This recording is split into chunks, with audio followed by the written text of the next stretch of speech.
नमस्कार. प्रश्नचिन्हाच्या आजच्या दुसऱ्या कार्यक्रमात आपण गप्पा मारणार आहोत ते माझे मित्र, पत्रकार, लेखक आणि चित्रकार प्रकाश बाळ जोशी यांच्याशी. त्यांच्याविषयी सांगण्यासारखं खूप आहे, पण अगदी एक 2-3 वेळी सांगण्याचा प्रयत्न करतो. केसरी मधून सुरू झालेला त्यांचा पत्रकार म्हणूनचा प्रवास हा टाइम्स ऑफ इंडिया पर्यंत येऊन पोहोचला. मधल्या काळात त्यांनी चित्रकला आत्मसात केली, नंतर पेंटिंग सुरुवात केली त्यांनी, आणि सेवानिवृत्ती झाल्यानंतर त्यांनी पूर्णपणे चित्रकलेला वावरले. आज आपण त्यांच्या सगळ्या प्रवासाविषयी आपण बोलणार आहोत. प्रकाश बाळ जोशी.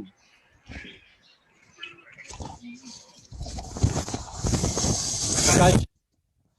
हा, हॅलो प्रकाश, ऐकू येतंय? नमस्कार सतीश. नमस्कार. या कसा आहे? मला बोलायला सर्वप्रथम आभार मानतो, कारण आभार कसं थोडासा रिस्की मोठा प्रवास आहे आणि या प्रवासाचा बऱ्यापैकी तू साक्षीदार आहेस. हो, खूपच. चष्मा कुठे गेला? प्रकाश, आपण मला वाटतं तुझ्या याच्याविषयी बोलत होतो, चष्म्याविषयी. चष्मा कुठे तुझा तो निळा? अतिशय सुंदर फोटो आलेले आहेत ते. काय प्रकार होता चष्मा? फोटो तर आपण जो आता वापरलाय फ्लायर मध्ये, तो चष्मा कुठून आणला होतास निळा?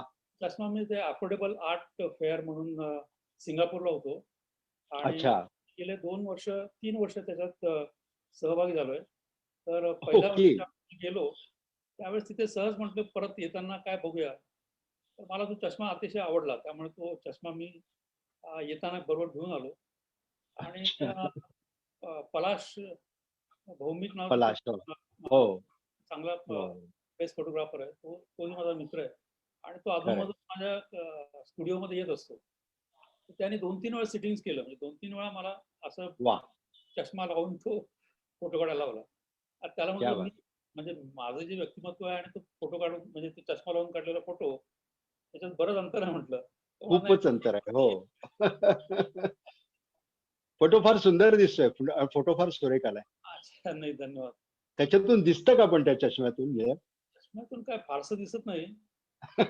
अच्छा, बरं बरं बरं बरं. म्हणजे तो गॉगल म्हणून वापरता येत नाही. हो हो हो. तुझे फोटो त्यांनी फारच सुंदर काढले. त्याला खरंच सांग की अप्रतिम फोटोग्राफी केली आहे त्याने. चांगले काढले, अतिशय मला आवडली. आपण आता गप्पा मारायला सुरुवात करूया. तुझी केव्हा आठवण झाली माहितीये मला? ज्या दिवशी लॉकडाऊन जाहीर झाला त्या दिवशी मला तुझी अचानक आठवण आली. ती आठवण अशी, म्हणजे ती सांगायला हरकत नाही खरं तर. म्हणजे तुझ्या मिसेस नुकत्याच गेल्या होत्या मला वाटतं काही वर्षापूर्वी, आणि मी विचार करतो तर हे लॉकडाऊन झालंय, सगळं काही खायला नाही प्यायला नाही, सगळे हॉटेल्स बंद आहेत, आणि तू काय करत असशील? कोणी मोलकरणी येत नाहीत किंवा डबे बिबे मिळत नाहीत, आणि मग तू जेवण केलं असशील कसं, असा मला प्रश्न पडला होता, खरंच सांगतो. आणि मग मी काही फोन केला नाही, कारण ही सगळी पॅथेटिक स्थिती होती. मी कोणाशीच बोललो नाही. गेल्या 6 महिन्याच्या काळात फोन पण सगळे बंद झाले, पण सिच्युएशन अतिशय वाईट होती.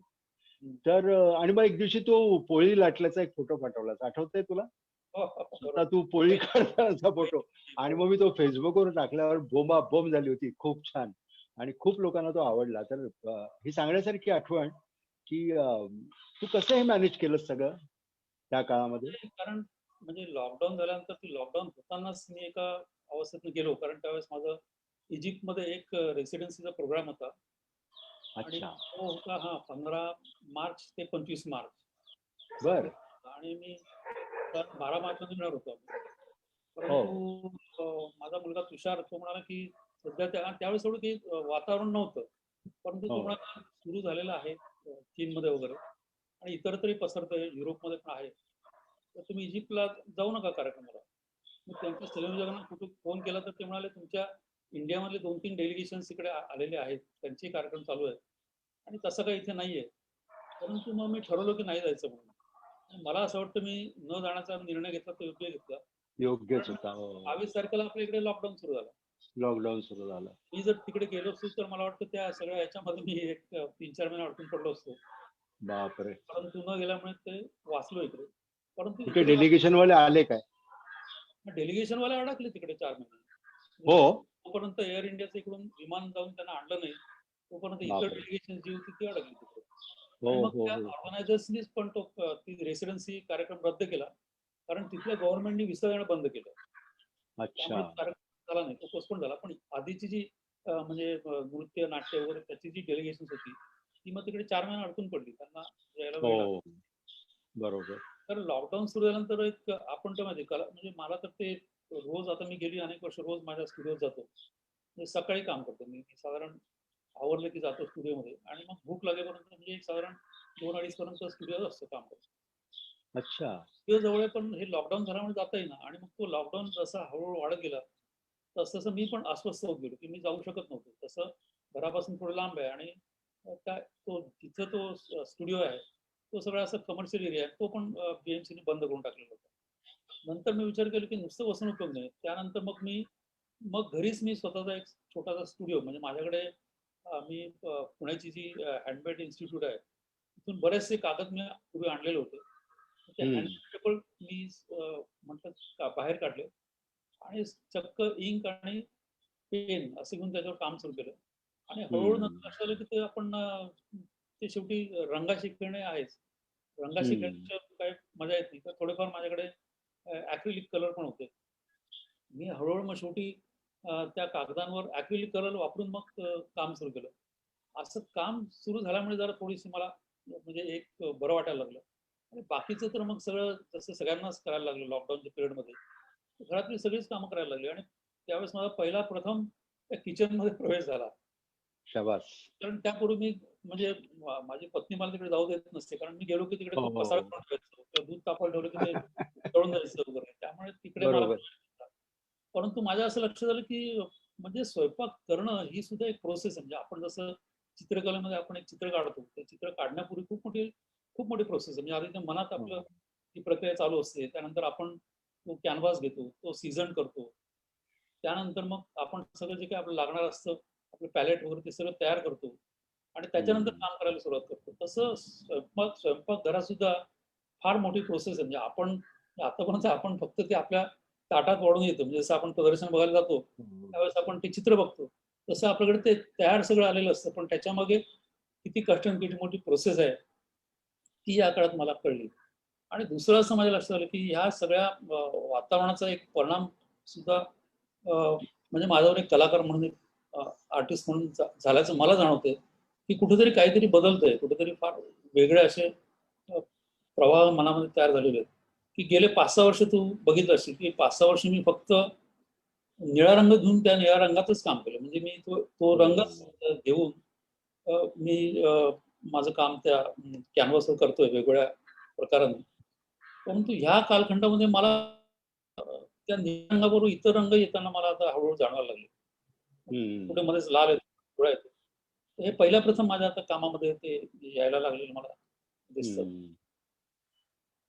हा बदल आहे, चांगला बदल. लॉकडाऊन खूप बदल झाले. आणि दुसरं माझ्या असं लक्षात आलं की मी गेले म्हणजे मी आता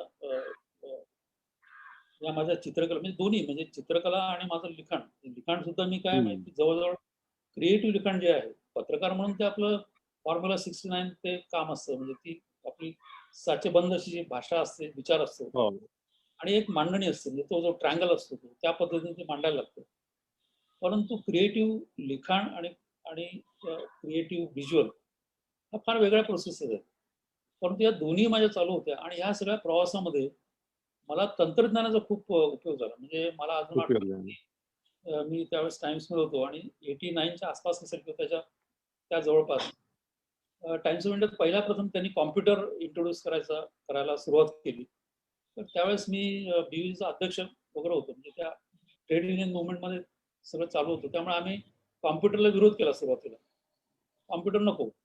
परंतु नंतर असं लक्षात आलं, आपण जरी विरोध केला तरी सुद्धा कॉम्प्युटर येणारच आहे. म्हणून मग आम्ही कॉम्प्युटर शिकायला सुरुवात केली आणि 95 साली मी कॉम्प्युटर पहिल्यांदा मी घरी कॉम्प्युटर आणला. तेव्हापासून 85 साली, नाही 95 साली. आणि त्याबरोबर मी त्या तंत्रज्ञानाशी म्हणजे तेव्हा वापरायला लागलो. नंतर एका एक्झिबिशन मध्ये मला त्यावेळेस नुकतं इंटरनेट सुरू झालेलं होतं. ते एक पॅकेज इंटरनेटचं घेऊन आलो आणि फेसबुक वगैरे सुरू होण्याच्या आधी पूर्वी जसे छोटे छोटे प्लॅटफॉर्म्स होते त्यावेळेस चॅटरूम्स असत, म्हणजे लेखकाची चॅटरूम, चित्रकारांच्या चॅटरूम. मग त्या चॅटरूम मध्ये ते त्या विषयाशी संबंधित लोक यायचे, मग त्याच्यात आदान प्रदान व्हायचं. म्हणजे एका रूम मध्ये आपण 15 माणसं असली तर 15 मिनिटं एकमेकाशी बोलतायत, तशा पद्धतीने बोलणं व्हायचं. तर तेव्हापासून मी हे वापरतोय आणि तेव्हापासून मी वापरतो एवढ्यासाठीच की मी ते म्हणजे नुसतं आपलं एक विरंगुळा म्हणून नव्हे, तर माझ्या चित्रकलेला, माझ्या म्हणजे सृजनशीलतेला, लिखाणात सुद्धा त्याचा कसा उपयोग होईल याचा मी उपयोग केला. आणि मला असं वाटतं तो जो प्रवास माझा त्या कॉम्प्युटरवर झाला, त्याच्यामुळे इंटरनेटवरचं माझं जे अस्तित्व आहे ते पण बऱ्यापैकी वाढलेलं होतं. आणि त्याचा फायदा मला आत्ता या लॉकडाऊनच्या काळात झाला, तेच मी सांगत होतो. त्याच्याविषयी मी तुझ्याशी बोलतो प्रकाश, पण हे उत्तरार्धात घेऊया बरं का. खूप मला तुला विचारायचं, कारण खरं तर या कार्यक्रमाला तुझ्या कार्यक्रमाला सुरुवात करायची होती ती याचं कारण हेच होतं की हे जे काही तू केलंयस ते सगळं मला जाणून घ्यायचं होतं. मी अनेक वेळा तुझ्याशी बोललोय, आपण तासनतास गप्पा मारत बसतो, बोलतो, समजून घेतो, पण हे लोकांपर्यंत जावं असं मला वाटतंय, म्हणून मी खरं तर हा पहिला कार्यक्रम करायचं ठरवलं. आता एक 2-3 गोष्टी म्हणजे ज्या मला शेअर कराव्याशा वाटतात किंवा तुला विचाराव्याशा वाटतात ती अशी की एक म्हणजे आपण, मला आठवतो तू एक्सप्रेस मध्ये ज्यावेळी होतो, मी आलो होतो 80च्या सुमारास, मला वाटतं 80-82च्या सुमारास, त्यावेळी तू एक्सप्रेसला होतास बरोबर. तू तिकडून जाताना दिसायचा आणि मग मला आठवतं बरीच टार्गेट लोक तुझ्यावर असायची, टार्गेट पत्रकार जे म्हणतात, वात्रट टार्गेट म्हण किंवा वात्रट म्हण. शिरीष कणेकर, रमेश गुणे, अशोकराव कवी, बापरे, ज्या लोकांनी खरंच नंतर पुढे केलं, हे सगळं त्याच्यात या ग्रुपमध्ये तू कसा गेला? तू शांत बसणारा नेहमी, आणि हे सगळे वात्रट अत्यंत वल्ली सगळे, त्यांच्या वेळी तुझं कसं काय जमलं? नाही, माझं तो एक म्हणजे एक त्याला स्वभाव गुणधर्म म्हणा, माझं सगळ्यांशी जमतं. म्हणजे मला म्हणजे आता अनेक माझे असे मित्र आहेत की त्यांचं कोणाशीच पटत नाही किंवा लोकांना ते पटतात, अशा माणसाशी सुद्धा माझं अतिशय चांगलं पटतं.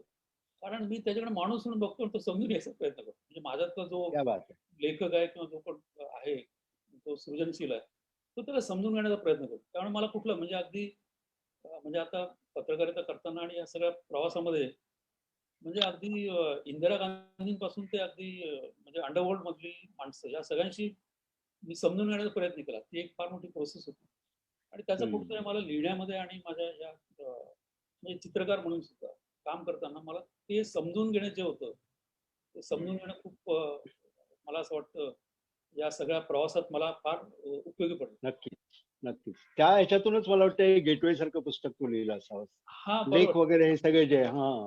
गेटवे म्हणजे आता त्याच्यात मी ज्यावेळेस पत्रकारिता करायचो त्यावेळेस मी ही अशी छोटी डायरी, त्यावेळेस मी म्हणजे गेले जवळजवळ किती 25 वर्ष पांढरा बुशर्ट, हो, जी पॅन्ट असा माझा एक ड्रेस होता.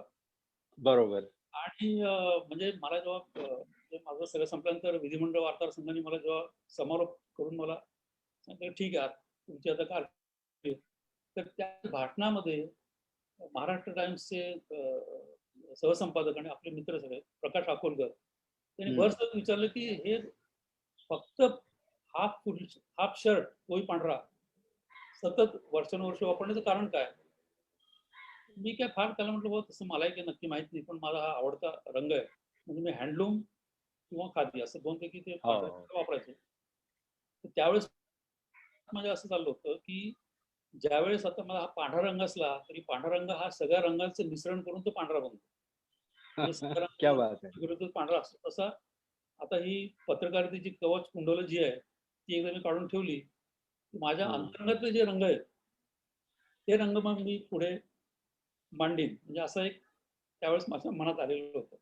अच्छा. तर ही जी डायरी आहे तर मी पत्रकार म्हणून ही एक डायरी माझ्या खिशात नेहमी असायची आणि समोरच्या बाजूला मी नोट्स काढायचो. म्हणजे जर समजा काही लिहायचं असेल तर नोट्स काढायचो आणि मागच्या बाजूला माझं स्केचिंग चाललेलं असायचं. म्हणजे हाच कायम चाललेला असायचा. म्हणजे स्केचिंग चालू होतं. हे म्हणजे कुठे एखादी सभा समारंभ असेल तिथे चालू असायचं. ऑफिसमधलेच न्यूज प्रिंट घेऊन त्याच्यावरही चालू असायचं आणि लोकल मधल्या प्रवासात सुद्धा चालू असायचं. तर नंतर जेव्हा लोकांना म्हणजे मी आणि पेंटिंग करतो किंवा चित्र काढतो वगैरे हे काही कोणालाच माहित नव्हतं. कारण माझा स्वतःचा एक छंद म्हणा किंवा ते एक ऑब्सेशन होतं काढत बसायचं. मलाही ते उशिरा कळलं जेव्हा तू जहांगीरला आपण भेटलो आर्टिस्ट सेंटर मध्ये आणि मग तेव्हा तू मला दाखवलंस तुझं काम. मला आठवतंय. अदरवाईज आपल्याला लोकसत्तेत असताना मला काही माहित नव्हतं तू चित्रमित्र तू लिहितोस एवढं माहिती होतं मला. फक्त मलाही माहिती होतं तू जेजेतनं आलेला आहेस. कारण मी जेव्हा 76 साली मुंबईत आलो 76 साली मी फ्री प्रेस मध्ये पहिल्यांदा लागलो. म्हणजे स्टॉक एक्सचेंजची जी बिल्डिंग आहे त्याच्या समोर त्यांचं तर तिथं लागल्यापासून मी जवळजवळ 25-30 वर्ष दर अल्टरनेट शनिवारी जहांगीर आर्टला जायचो. जहांगीर आर्ट मधली सगळी प्रदर्शनं बघायचो. तिथं चित्रकार जर बोलण्याचं मनस्थिती असेल किंवा वाटलं की हा बोलू शकतो तर त्याच्याशी बोलायचं. आणि असं माझा हा कायम माझा एक पायंडा होता. तेव्हा मी काय बोलायचं फक्त बघण्याचं काम केलं. पण त्या बघण्यातनं सुद्धा माझी स्वतःची एक दृष्टी तयार झाली किंवा एक तयार झालं असं मला वाटतं. आणि त्यामुळे तर एक किस्सा सांगायचा होता की मदन बापना नावाचे एक माजी मंत्री आहेत. तर ते एकदा माझ्या एक्झिबिशन बघायला आले. तर ते म्हणाले आता मला कळलं म्हणाले तू ज्यावेळेस त्या विधानसभेच्या गॅलरीत बसून सगळे लोक गेले तरी तू बसलेला असायचा आणि लिहून घ्यायचा. आम्हाला वाटायचं आता एवढा लिहितो म्हणजे आपलं उद्या काहीतरी छापून येईल. आता कळलं म्हणाल तिकडे बसून तू रेकॉर्ड चित्र काढत असतोस. आमचे जे बोललो ते कधी छापून यायचं नाही म्हणाले. असा प्रवास माझा चालू होता. ते ठेवलंय सगळं काम तू? नाही तेव्हाचे स्केचेस वगैरे इतके काढलेत मी. ते शेवटी इतकी रद्दी घरी जमायची त्यातले काही आहेत पण ते बरीचशी मग ती गेली म्हणजे त्यातले बरेचसे काय आहे. काहीच म्हणजे मी शाळेत असताना जी काढलेली रेखाटन आहेत किंवा चित्र आहेत ती सुद्धा अजून पत्रकार मंडळींना पण माहिती नव्हतं. अन्य तुझ्या मित्रांना पण कोणाला माहित नव्हतं तू हे करतोस. ऍक्च्युली माझं पहिलं प्रदर्शन जे भरलं ना त्यात असंच होतं की मी माझ्याकडे असलेली पेंटिंग काय दाखवायचं म्हणजे लावायचं पण नाही. घरी सुद्धा लावायचं नाही. एकदा लावलेली होती तर त्यावेळेस धनंजय कर्णिक आणि प्रताप आसगे आम्ही कुठेतरी दौऱ्याहून परत येताना ते घरी आले. म्हटलं चला वरती चहा घेऊया. ते वरती आले तर प्रताप म्हणाला अरे काय छान पेंटिंग दिसते कोणाचं म्हणाले कोणी काढलंय. तर म्हटलं मीच काढलंय. त्यामुळे हा तू काढलंस म्हटलं हो मीच काढलं. तर त्यानंतर त्या मित्रांनी माझ्या मागे लागले. मग ते म्हणाले नुसतं काढून उपयोग काय प्रदर्शन भरवायला पाहिजे वगैरे. आणि माझं पहिलं म्हणजे मी नाहीच म्हणत होतो. मी जवळजवळ एक म्हणजे 76च्या आधीपासून मी काढत होतो. पण हे प्रदर्शन भरायला जवळजवळ 2004-06 वगैरे इथपर्यंत आले. ते सुद्धा म्हणजे अमरीश मिश्रा, इंदर जैन, नंतर कपिल पाटील आणि अनुराग त्रिपाठी अशा चौघांनी पुढाकार घेऊन त्यांनी ते पहिलं प्रदर्शन भरवलं. आर्टिस्ट सेंटर मधलं आर्टिस्ट सेंटर. आणि आर्टिस्ट सेंटर विषयी मला खास प्रेम असायचं कारण असं की माझं सुरुवातीला मी ज्यावेळेस फक्त स्केचेस वर करायचो त्यावेळेस ती स्केचेस वगैरे जे आहेत तर ती मी काय फार कोणाला दाखवायचं नाही. पण एक तुलाही माहिती असेल वायटी चौधरी म्हणून यशवंत चौधरी प्रोफेसर पण होते आणि ते जर्मनीला एचडीएफसीचा लोगो केला ते एचडीएफसीचा लोगो केला ते पण होते. स्टुडिओ तिकडे माझेही मित्र होते चांगले. रेडिओ क्लबला. तर ते माझे चांगले मित्र होते आणि त्यांनी मला आराध्य बरोबर ओळख करून दिली आणि त्यांनी सांगितलं एक लडका बहुत अच्छा काम करताय तुमच्याकडे दाखवली होती. ते आराध अतिशय खूप खुश झाले कारण मी दिसतं तसं काढायचं नाही. म्हणजे माझ्या मनात जे येईल ते प्रोसेस करून मग काढायचं. त्यामुळे बहुत बढिया फॉर्म्स आहे आपले. आप बोले पेंटिंग चालू करू. मी त्यांना म्हटलं पेंटिंग चालू करू पण ते मला त्यातलं बाकीचं काही प्रोसिजर माहिती नाही. कुछ नहीं 1-2 दिन आप आके देखो और आपको जैसा लगता है वैसा काम करो और करते जाओ. अपने आप काम बनेगा. असं त्यांनी प्रोत्साहन दिल्यामुळे मग मी त्या स्केचेसवरून ऍक्च्युली कॅनव्हासवर आलो आणि कॅनव्हासवर घरी थोडं काम सुरू केलं. त्यामुळे एकीकडे माझा आणि दुसरं म्हणजे मी लिखाणाचं जे आहे, तर लिखाण सुद्धा मी म्हणजे पत्रकारितेत येण्याच्या आधी मी क्रिएटिव्ह रायटिंग करत होतो. म्हणजे मी हो. पत्रकारितेत यायच्या आधी माझी कथा सत्यकथेत छापून आली. सत्यकथेत आली होती. बरोबर. राईट. राईट. सत्यकथेमध्ये तुझ्या पुस्तकात आहे. या हां, पुस्तकात मला वाटतं हे सगळं आहे. राईट. बरोबर. मला खूप आवडल्या तुझ्या कथा. आम्ही त्या काळात वाचल्या होत्या. पण तू तो प्रकाश जोशी हे मला तोपर्यंत माहित नव्हतं. अमरीश मिश्रा, ऑफिसमध्ये येईपर्यंत. हां. राम पटवर्धनांचा इंटरव्ह्यू घेतला होता. हो. हो. तर त्याच्यात त्याने विचारलं, म्हणाले, की म्हणजे अमरीश मिश्रा तू आणि ते प्रकाश बाळ जोशी म्हणाले, तुम्ही दोघं चांगलं लिहित होता. ते लिहिणं मध्येच बंद करून तुम्ही पत्रकारितेत गेलात. म्हणजे पत्रकारितेत तुमचं काय कॉन्ट्रिब्युशन मला माहित नाही म्हणाले. पण चांगलं लिहित बंद झालात म्हणाले.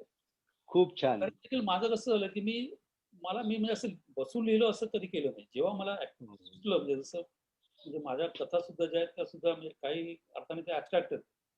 म्हणजे मी त्याच्यात खूप प्रयोग केलेले आहेत. म्हणजे शब्द आणि अर्थ हम्म. आणि माणसाच्या अंतरंगात जाऊन काय आपल्याला दिसतं याचा धोंडाळा घेतलेला आहे मी. तर ह्या कथा सुद्धा मी वर्षात नाही का म्हणजे 40 वर्षामध्ये साधारण दरवर्षी एक कथा अशा अशा कथावर लिहिलेल्या आहेत त्या. ते सुद्धा पुस्तक जे आलं आता ते दाखवलंच मला ते पुस्तक सुद्धा हो. अर्जुन ढाकळे आणि यांच्यामुळे ते पुढे आलं. म्हणजे हो. हो. मी आलो होतो त्या प्रकाशनाला. बरोबर. हां. तर ते खूप माझ्या छान. स्टुडिओमध्ये आले होते. त्यांच्या एका पुस्तकासाठी त्यांना कव्हर पाहिजे होतं. त्यांनी हां. हेडिंग सिलेक्ट केलं. त्यावेळेस माझ्या असंच हं. इकडे-तिकडे पडलेलं होतं सगळं कात्रणं सगळ्याची.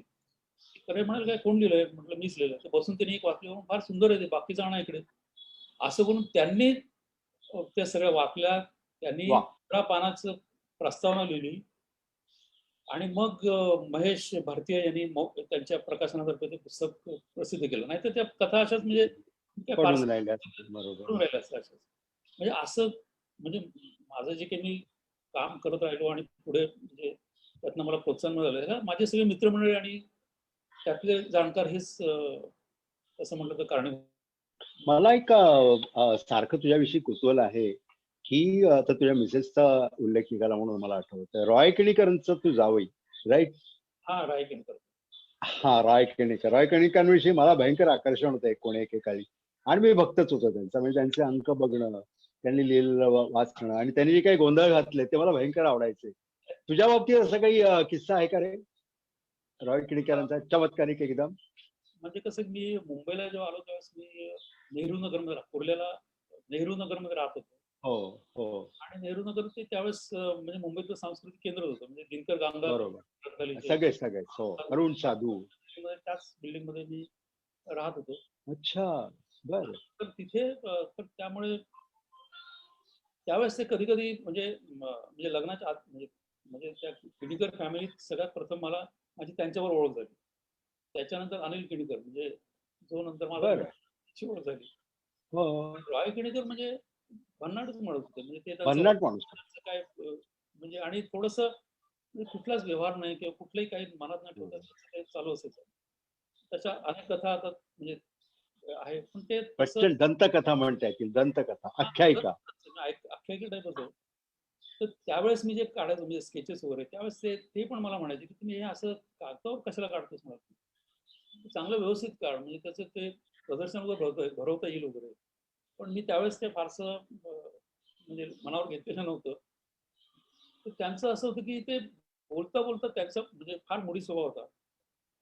आम्ही कुर्ला ईस्टला एक इराणी दुकान होतं. हां. रेस्टॉरंट होतं. सेशन जवळ. आम्ही जमलो म्हणजे भेटलो, की तिथे जाऊन आम्ही अ, बन, मस्का आणि कटिंग चाय याच्यावर बरं. आमचं सुरू झालं. एकदा गेलो असं बसलो होतो त्यांच्या चहाला, मस्काला. मग आत्ता आलो म्हणाले आणि मग गायब झालं तर ते चहाही थंड झाला, तो मस्का बन मस्का तिथेच राहिला आणि अर्धा तास उठून मग निघून गेले. म्हणजे त्यांच्या लक्षात लक्षात होतं, पण त्यांचं काहीतरी नवीन कल्पना त्यांना सुचली असेल वेगळंच चालू होतं डोक्यात. आणि बरोबर. असं बऱ्याच वेळा त्यांचं व्हायचं. मला तो आठवतो किस्सा मी वाचलेला. रणजित देसाईने काहीतरी त्यांनी राजा रविवर्माविषयी सांगितलं आणि कथा सांगितली आणि तू याच्यावर कादंबरी लिही असं त्यांनी देसाईंना सांगितलं. देसाई म्हणले, "हो, नक्की." ठीक मला तुम्ही सांगा तुम्ही सगळं. मग ते बरं ठीक आहे म्हणे सांगतो मी. थांब मी जरा काहीतरी पानं बिन घेऊन येतो आणि ते जे काही उतरले आणि तिथून जे गेले ते आलेच नाही. ते तिथून परस्पर कुठेतरी दुसऱ्या ठिकाणी गेले. गोव्यावरून कुठे गोव्याला किंवा कोल्हापूरहून गोव्याला वगैरे अशी आख्यायिका. हा सर्वात तर शेवटी हे युनिव्हर्सल प्रकार हा बर्नाड हा, स्क्रिप्टवर त्यांचं काम केलं होतं. ते एक युनिव्हर्सल हो. पिक्चरावर आधारित एक स्क्रिप्ट करायचं. त्याच्यासाठी त्यांनी अच्छा. अॅनाटॉमीचा वगैरे अभ्यास केला होता. आणि म्हणजे शिल्पकलेचाही त्यांचा खूप मोठा अभ्यास होता. प्रचंड. हो, हो. त्यांनी पुस्तक लिहिलंय सुंदर त्याच्यावरती. लेख मी वाचलेत त्यांचे नक्कीच. मला असं वाटतं तू याच्यावर लिहायला पाहिजे प्रकाश खरं तर. तुझे हे मित्र सगळे, सगळे वल्ली होती एकूण एक. आणि तुझे हे रॉय केणीकर वगैरे असे तुझ्या सहवासातील लोकांवर तू लिहायला पाहिजे. खूप छान होईल ते सगळं. अर्जुन डांगरे तेच म्हणतात की आम्ही असं गप्पा मारत असतो. ते म्हणे तुमच्याकडे अख्खा महाराष्ट्र म्हणजे गेल्या खजिना आहे. 20 हो, वर्षात हो. इतक्या तुमच्याकडे म्हणजे आठवड्यात इतकं बघितलं तुम्ही. तुम्ही का हम्म. लिहित नाही? लिहायला पाहिजे. पण मला असं वाटतं की माझं लिहिणं थोडंसं नाही होणार, कारण बरं मी का विचार करतो की मी जे लिहू शकतो ते बाकीचे लिहितील. त्याच्यात माझा फक्त स्वतःचा भाग येईल. तो मला नकोय. आणि मुख्य म्हणजे बरोबर. आता की शब्द मला फारसे जवळचे राहिलेले नाहीयेत. कारण त्या रंगांच्या मध्ये इतकं मी व्हिज्युअल लँग्वेजमध्ये म्हणजे त्या भाषेमध्ये इतकं मी झालोय की मी आता विचार सुद्धा अशा पद्धतीनेच करतो. कॅनव्हास हम्म. की आता ह्या कोऱ्या कॅनव्हासचं काय करायचं? त्यामुळे शब्द तसे येत नाहीत. म्हणजे माझं क्रिएटिव्ह लिखाणी जवळ-जवळ म्हणजे बंद असलं तर जमाय. अच्छा. माझ्या हातून परत म्हणजे आता लिहून होईल वगैरे म्हणजे हे सामाजिक आर्थिक म्हणजे हे तर जाऊ द्या. पण इव्हन आठवणी सुद्धा होतील असं वाटत नाही. कारण मला ते नाही म्हणजे लिहावं असं वाटत नाही. लिहिण्यासारखं खूप आहे. म्हणजे आपण जर गप्पा मारायला बसलो तर म्हणजे खूप वेळ मारू शकतो आपण. परंतु ते लिहिण्याचं काय म्हणजे लिहून ठेवावं, त्याचं कुठेतरी डॉक्युमेंटेशन करावं वगैरे असं काही वाटत नाही. पण बघूया जर वाटलं तर अशा अशा गप्पा मारू आपण. अशाच गप्पा मारू आणि त्या रेकॉर्ड करून ठेवूया. येस. कदाचित त्याच्यातून पुढे काहीतरी चांगलं डॉक्युमेंटेशन होऊ शकेल. एनिवे आपण तुझ्या चित्रकलेच्या ह्याच्यावर येऊया. आता जवळ किती वर्ष झाली तू आता पेंटिंग फुल प्लेज सुरू करायला? मला आठवतं 2007 साली तू माझ्या स्टुडिओत आला होतास आणि मग त्यानंतर मला वाटतं तुझा स्टुडिओ झाला सुरू. 5 का 6 मध्ये आलो. 2000 6 हा 6 किंवा 7 ला तू आला होतास. हां. हा आणि तर नंतर मग मला वाटतं तू तुझा मुलुंडमध्ये स्टुडिओ सुरू झाला. त्यावेळी तू मला म्हणला होता जागा घे, ते म्हणजे त्यावेळेस सुरू बघायला ये वगैरे. कसं होतं की हम्म. मी गेला म्हणजे इथं मुंबईत स्थायिक झालो मुंबईत. त्यानंतर मुंबईत माझं काम घरी चालू होतं. म्हणजे अच्छा. मध्ये मी एक पेंटिंग केलं होतं. कुसुमाग्रज आमचे दैवत म्हणजे मी हो, इगतपुरीत माझं हो. सगळं शिक्षण झालं. त्यामुळे लहानपणापासूनच काही कार्यक्रम असेल, काही वक्तृत्व स्पर्धा असेल, काही ड्रॉइंगची स्पर्धा असेल, तर आमचे शिक्षक आम्हाला नाशिकला घेऊन जायचे. ते बर. झाल्यानंतर आमचं एक काम होतं. एक तर कुसुमाग्रजांना जाऊन भेटायचं आणि दुसरे अकोलकर सर म्हणजे प्रकाश अकोलकरांचे वडील त्यांना भेटायचं. हे हो. 2 आमच्या ठरलेल्या आहेत. तर बर. कुसुमाग्रजांची ती जान्हवी मी वाचलेली होती आणि एकदा सहज त्यांच्याबरोबर त्यांना भेटलो असताना त्यांची चर्चा झाली तर त्यांनी जान्हवीची कथा सांगितली. किंवा ही जी वणीची देवी आहे तिथला जो पठार आहे तिथे ऍक्च्युली घडलेली आहे ती कथा. त्यानंतर मी असंच केव्हा तरी त्या वणीच्या देवीला गेलो होतो आणि ते पठारावर बघितलं होतं. आणि आल्यानंतर मग मी एक पेंटिंग 3x4चं मोठं ऑइलमध्ये केलं आणि माझ्या मनातली जी जाणवी आहे ती मी त्या कॅनव्हासवर उतरवली आणि ते मग त्याच्यानंतर त्यांना ते नेऊन दिलं होतं मी. त्यांना ते आवडलं पण होतं. त्यामुळे माझं काम तसं आज सुरू होतं. पण ते तू म्हणतो तसं फुल फ्लेज काम साधारण त्याच दरम्यान म्हणजे तुझ्याकडे ज्यावेळेस मी आलो 2005 मध्ये अगर असतील, तेव्हापासून मग जरा मी सुरुवात केली. आणि सुरुवातीला तर म्हणजे असं होतं की आमच्याच बिल्डिंगमध्ये एकाचा फ्लॅट खाली होता. त्याला विचारलं, हो. "बाबा काम करायचं तर मिळेल का?" तर त्याने मला किल्ली आणून दिली. तर म्हटलं, खरं. "भाडं-बिडं" म्हणजे "तुम्हाला काम करायचंय, भाडं-बिडं काही नाही" म्हणाले. "मी फक्त येणार जेव्हा येणार आहे, तेव्हा तुम्हाला 1 महिना आधी सांगेन." म्हटलं, "1 दिवस जर आधी सांगितलं तरी काही हरकत नाही." कारण मी फक्त तिथे माझं पेंटिंगचंच काम राहील, बाकी काही नाही. मग 2 वर्षानंतर ते परत आलं. ते आल्यानंतर मग मी आमच्या बिल्डिंगच्या जवळ, कारण त्यावेळेस माझं टाइम्स पण चालू होतं. आमच्या हो. बिल्डिंगच्या जवळच एका बिल्डिंगमध्ये 1 रूम किचनचा फ्लॅट रेंटवर घेतला. बर. असं करत मी ते मग आणि त्याच्यात नंतर एवढं काम तयार झालं, की मग त्याचं मग पहिला प्रोफेशनल शो तो आर्टिस्ट सेंटरमध्ये झाला. तो असंच म्हणजे मी अशा मित्रांनी सगळ्यांनी केलेला होता. हो. आणि नंतर जो केला तो शो, तो ते शिवानी विरानी नावाच्या गॅलरिस्ट होती. तिने तो हम्म. प्रॉपर्ली तिने सेटअप केला होता तो. अच्छा. असं काम माझं सुरू होतं आणि माझ्या पद्धतीने करत होतो. आरामने मला एकच सांगितलं होतं. म्हणजे मला ज्या आठवते अजून. ते काय बोलले, "काम सबका देखने का, लेकिन काम अपना अपना करने का. काम हम्म. तो दिमाग में नहीं लेने का. देख कि भूल जाने का और अपने को जो करना है आपको जो करना है वो करते रहणे. त्यामुळे त्या पद्धतीने मी काम करून गेलो आणि मी काय बरं मला काय म्हणजे ते काम म्हणजे मला काही चित्रकार बनायचं नाही. मला काही ते कोणाला दाखवायचं नाही, ते कोणाला त्यातनं मला प्रसिद्धी नको, मला त्यातनं पैसा मिळाला पाहिजे असंही काही. त्यामुळे मी अतिशय पूर्ण म्हणजे माझं पहिलं प्रदर्शन झालं त्यावेळेस अनेक आर्टिस्ट सुद्धा बघायला आले होते. ते म्हणाले, "आम्हाला जे आमच्या स्कूल ऑफ आर्टमध्ये शिकवलेलं आहे, की हे करू नका." त्यातले बरेचसे उद्योग तुम्ही याच्यावर केलेले आहेत. पण असंच तुम्हाला जसं वाटतं तसंच करत राहा ते काम. खरंय, खरंय. हा ते करत गेलात तर म्हणाले मग त्यातला हा जो एक उत्स्फूर्तपणा आहे, उत्स्फूर्तपणा आहे. बरोबर. तर तो मी माझं काम असं हे असतं आणि ते त्याला कुठे म्हणजे त्याला पेन्सिलवर किंवा म्हणजे त्या कॅनव्हासवर काढताना मी विचारही करत नाही काय काढायचं वगैरे. अशा पद्धतीने काम करतो. त्यामुळे ते आणि ते तुम्हाला दिसतं म्हणजे ते चित्र जर जितक्या तुम्ही म्हणजे असं तन्मयतेने केलेलं असेल, तर समोरचा माणूस जो बघायला येतो, त्याला सुद्धा त्यातली जी ताकद असते, त्यातला जो फोर्स असतो, तो बघताना जाणवतो त्याला. कारण तिथे कुठं रिवर्क नसतं. तिथे कुठं काही हो. स्ट्रोक प्रत्येक स्ट्रोक फायनल असतो. उत्स्फूर्तपणा आहे. माहित नाही, तो आतूनच येतो. त्यामुळे त्यातलं जे सौंदर्य असतं, त्यातला जो जिवंतपणा असतो आणि हा जो आणि आणि माझं तर मी आता सगळीकडे माझ्या जगभर सगळीकडे माझी एक प्रदर्शन झाली. माझ्या असं लक्षात आलं, की ही एक जागतिक भाषा आहे म्हणजे युनिव्हर्सल लँग्वेज आहे आणि लोकं चित्र बघतात ना, ते त्यांना काही देणं-घेणं नसतं. कोण चित्रकार आहेत, कोणी काढलंय, त्याचं काय वगैरे. तर ते चित्र बघताना ते चित्र बोलत असतं आणि तुमच्या चित्रात, तुमच्या पेंटिंगमध्ये तेवढी ताकद असेल, तर ते कुठेही तुम्ही उभं केलं तरी लोकं त्याच्यापुढे उभं राहणार, बघणार, त्याचा आनंद घेणार आणि त्यांनी आनंद घेतल्यानंतर आपल्याला जो आनंद होतो, तो अवर्णनीय असतो. त्याच्यासाठी आपली सगळी खरंय, धडपड. खरंय. नाही तुझं तू हे जे करतोयस ते खरोखर ग्रेसफुल म्हणजे मजा येतो तुझ्याबरोबर त्यामुळे गप्पा मारायला किंवा काम बघायला तुझं. मला अनेक प्रश्न सतावतात, की मी जेव्हा तू मला फोन करतो तेव्हा तू म्हणतोस मी आता लंडनमध्ये आहे, आता मी ब्राझीलमध्ये आहे, आता मी काय स्वित्झर्लंडमध्ये आहे, आता मी काय कुठे आहे परदेश. हे काय प्रकार आहे रे? हा प्रकार सुद्धा जो आहे अनेक वेळा आपण असे फोनवर बोलतो आणि तू सांगतो आणि नंतर मग परत तू येतोस. हे काय म्हणजे तू काहीतरी आर्टच्या साठी जात असतो, प्रदर्शनं बघत असतोस, रेसिडेन्सीला जॉईन होत असतोस, वर्कशॉप हे कसं काय तुला करता आलं? आणि मी जातो तर मला तो याच्यामध्ये कुतूहल आहे खूप बरं का. हे हे कुठेही म्हणजे हे काही ट्रॅव्हल नाहीये. म्हणजे मी जातो ते काही पर्यटक म्हणून जात नाही. मी जातो नक्कीच. म्हणजे म्हणजे रसिक म्हणून कुठे म्युझियम बघायला गेलो, कुठं असंही जात नाही. कारण तो प्रवास फक्त त्या आर्टला धरूनच झाला माझा. आणि या हम्म, सगळ्यामध्ये मी तुम्हाला म्हणजे सांगायची गोष्ट अशी की पहिल्यापासून मी जे सांगितलं आधी, की इंटरनेटचा वापर मी केला. तर हा हम्म. इंटरनेटचा वापर म्हणजे रोज आता किती वर्ष झाली त्याला?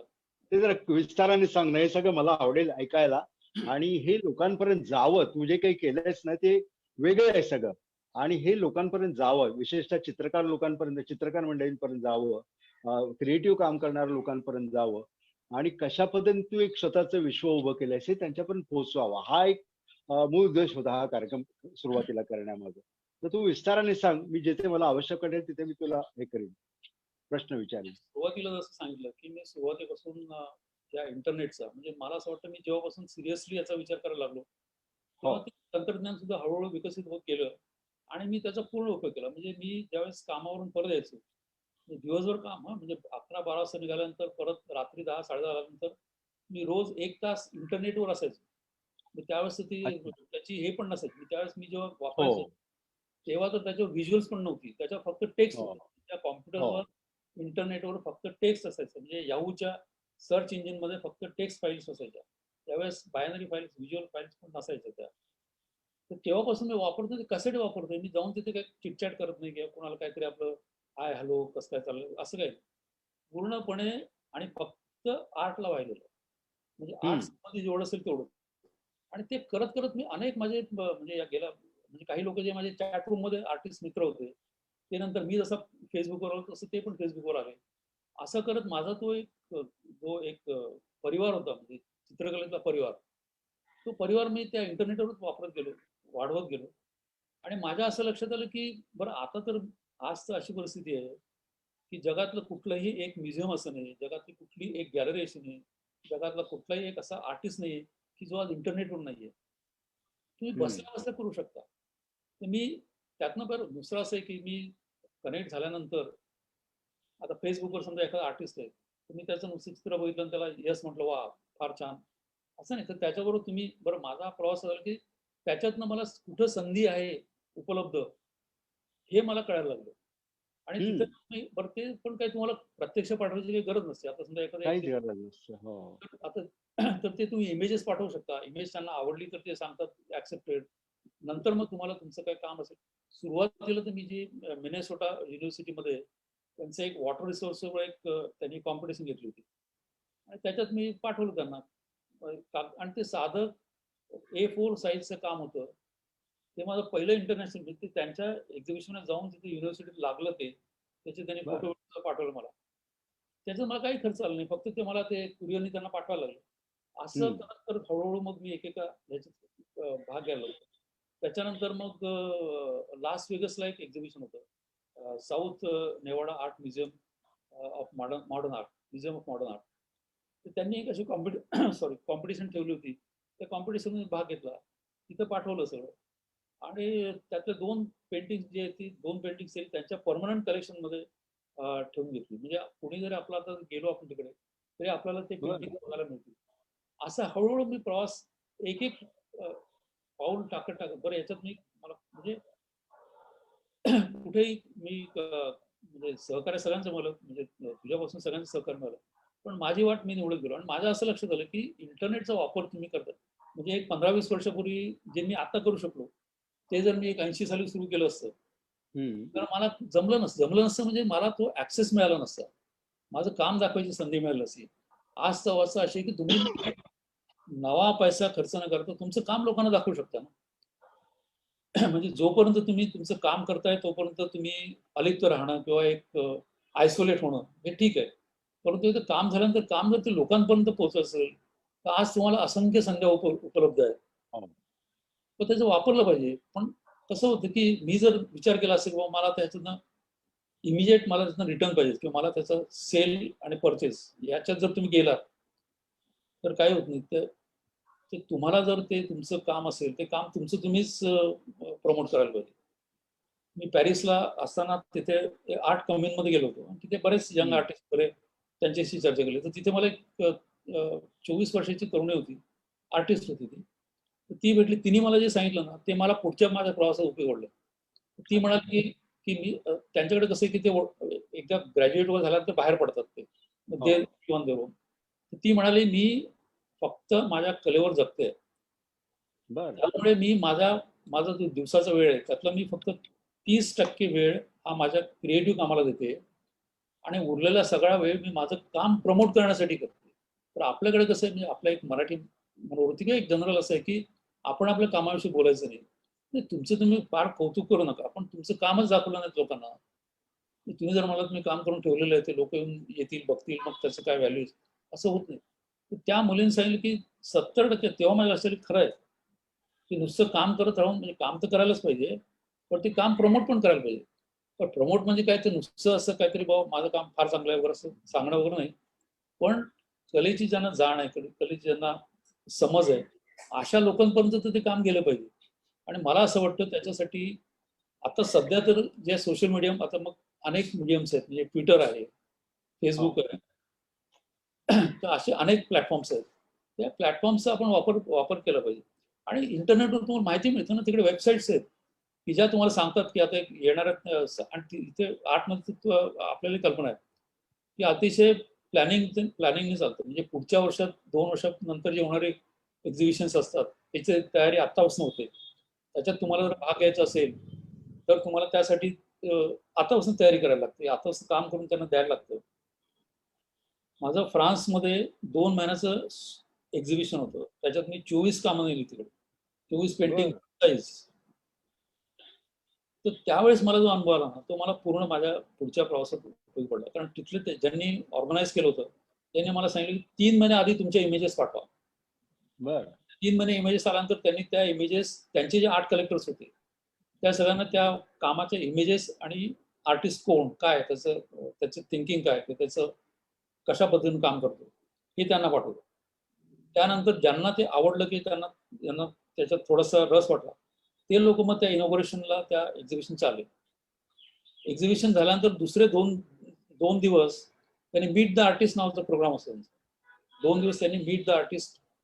मग ते जे आलेले होते त्यापैकी ज्यांना आणखीन इंटरेस्ट होता त्या लोकांनी नावं नोंदवली आणि त्यानंतर ती 2 दिवस लोक मला भेटत होती. बरं. ते जे 8 कलेक्टर्स होते ना, त्यांनी जे मला प्रश्न विचारले त्याच्यातनं मला खूप शिकायला मिळालं.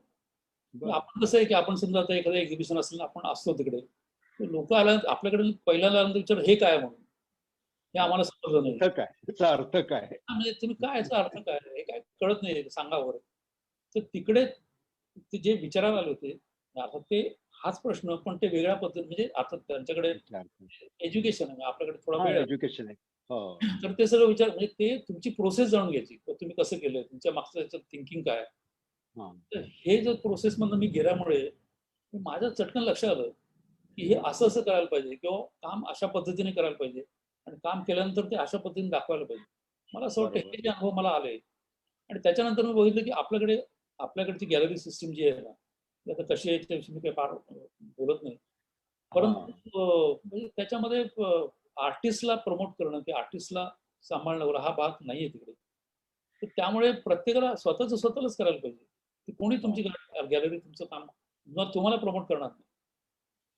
त्यामुळं आर्टिस्ट जे त्यांनी स्वतः काम केलं पाहिजे आणि स्वतःला प्रमोट केलं पाहिजे आणि सध्या तशा संध्या उपलब्ध आहेत, करायला पाहिजे. नंतर माझ्या असं लक्षात मी असं ऐकलंय गेल्या 10 वर्षांनी आपल्या गॅलरीज फारशा जात नाहीत.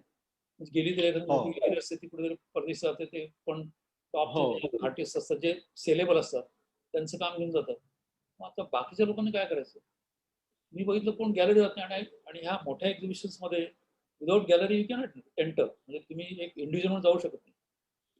मग मी काही गॅलरीज ओनर्सशी बोललो, त्यातले जे तयार झाले त्यांना घेऊन मी किमान गेले 4-5 वर्षामध्ये त्यांना आणि त्यांच्याबरोबर इतर इंडियन आर्टिस्टना घेऊन आम्ही अफोर्डेबल आर्ट सारखे सिंगापूरला असेल, न्यूयॉर्कमध्ये असेल, तिथे पार्टिसिपेट करायला लागलो. त्यामुळे ते गेल्या 4-5 वर्षामध्ये असे छोटे छोटे जे गॅलरीज आहेत त्या गॅलरीज आता पार्टिसिपेट करायला लागल्या. त्यामुळे कसं आहे की तुमचं काम ते गेलं पाहिजे ना. आता बॅझलमध्ये मी गेलो होतो, तिथे माझा एक मी भाग घेतला होता, तर तिथं मला एका इटालियन गॅलरी ओनरनी सांगितलं की you have to show your work for 40 years at international art exhibition. Then only you get some like known as artist. Recognition. Some recognition. It's a long process आणि ते असं एकदम केलं ना झालं असं होत नाही, पण ते करत राहिलं पाहिजे. म्हणजे हा भाग आहे क्रिकेट आणि तुमची क्रिएटिव्ह प्रोसेस ती वेगळी, म्हणजे ती तुमचं ते स्वतःला इन्व्हॉल्व केलं पाहिजे. पण मला एक सांग प्रकाश, तुझे जवळजवळ 80,000 फॉलोअर्स आहेत जगभर असं मी ऐकलंय, खरं आहे का रे? खरं आहे, म्हणजे मी आता इतकी वर्ष आहे आणि सगळ्या ह्याच्यात बरं मी कसं मी इंटरॅक्टिव्ह आहे, म्हणजे आता बरं ह्याच्यात मी कसं करतो ज्या म्हणजे मग तो ते जे एक्झिबिशन्स असेल ते देशात, म्हणजे आपल्या दिल्लीला आहे, बंगलोरला आहे, चेन्नईला आहे, मुंबईमध्ये आहे. तर मुंबईला एक सांगितलं की इंडिया आर्ट फेस्टिवल जे आहे राजेंद्र पाटील यांचं, पहिल्या चॅप्टर पासून मी त्यांच्याबरोबर आणि म्हणजे त्यांनी पण मला खूप म्हणजे प्रोत्साहन पण दिलं. म्हणजे गेल्या 11 वर्ष मी सतत त्यांच्याबरोबर मी भाग घेतो. 11 वर्ष भाग घेत असताना तिथं जे आर्टिस्ट मला भेटले, जे आर्टिस्ट आले, जे क्युरेटर्स आले, तर ते तुम्ही संपर्क साधला पाहिजे ना. म्हणजे मी आर्टिस्ट म्हणून माझं काम आहे बघा असं नाही. बाहेर गेलेलं असताना सुद्धा अनेक रेसिडेन्सीजला गेलो, अनेक एक्झिबिशन्स भाग घेतला. तर तिथं तुम्ही जाताना ज्यांच्याशी इंटरॅक्ट करता त्यांच्याबरोबर तुम्ही कनेक्ट झालात, त्यांचं काम बघितलं की त्याच्याशी लिहिलं बोललात, त्यालाही बरं वाटतं. म्हणजे त्यामुळे ती इतक्या मोठ्या प्रमाणात हे जे माझं एक फॉलोअर्स म्हणता येणार नाही, पण इतके लोक माझ्याबरोबर आहेत म्हणजे या सोशल मीडियावर आणि ट्विटरवर जास्त आहेत. नाही आणि ते फक्त काम बघून, त्यांना कोण माहित नाही कोण आहे प्रकाश बाळवशी, बरोबर. परंतु आज ट्विटरवर मला लंडन मधल्या अनेक गॅलरीज फॉलो करतात. क्या बात आहे. On the basis of work. त्यामुळे खूप बरं वाटतं की आपण जे काम करतोय त्याच्यात काहीतरी आहे, म्हणजे तरच म्हणून लोक बघतायत, त्यांना आनंद होतोय. त्याच्यामुळे मग ते बाकीचा मी काय फारसा विचार करत नाही. पण मग मला सांग, तुला तर हे लंडन किंवा इतर जगातले जे वेगवेगळे देश आहेत तिथून तुला खूप छान हे मिळतं. भारतात काय परिस्थिती आहे? भारतातल्या गॅलरी ओनरचं त्यांच्याविषयी काही सांगता येण्यासारखं नाहीये, सांगण्यासारखं नाहीये. एकच सांगतो उदाहरण. मोठी गॅलरी आहे, त्या गॅलरी ओनरचे नाव मी फरक दिसते त्यामुळे. तर मी त्या गॅलरीत एक साधारण 5-6 वर्षापूर्वी त्यांनी माझं काम बघितलं. माझं जहांगीरमध्ये एक्झिबिशन झाल्यानंतर त्यांनी मला बोलवलं आणि मग मी त्यांना पोर्टफोलिओ दाखवला माझा काय करतोय वगैरे. हम्म. तर त्यांनी सांगितलं तुमचं काम अच्छा आहे लेकिन बहुत कन्फ्युजिंग आहे. अच्छा. त्यांचं असं म्हणलं तुम्ही फार चित्रविचित्र म्हणजे वेगवेगळ्या पद्धतीने कामं करताय. खूप त्याच्यात एक्सपेरिमेंट करताय. तर हे सगळं बाजूला ठेवा आणि ह्याच्यातलेच मी तुम्हाला 1-2 कामं दाखवते आणि तशी कामं करून आणा. मी माझ्या गॅलरीत तुमचा शो लावतो आणि मग आपण ॲग्रीमेंट करू. तर मी म्हटलं की म्हणजे आणि मग ते तसंच काम करायचं. दुसरं म्हणजे बाकी तुमचं आता जे चालू आहे ते नाही करायचं. दुसरं काही करायचं नाही. कमिशन कामासारखं. मी म्हटलं, "येस मॅडम." असं म्हणून मी तिकडून निघालो आणि मग मी काही परत गेलो नाही. कारण मला काय ते तसल्या प्रकारे काम नाही करायचं मला.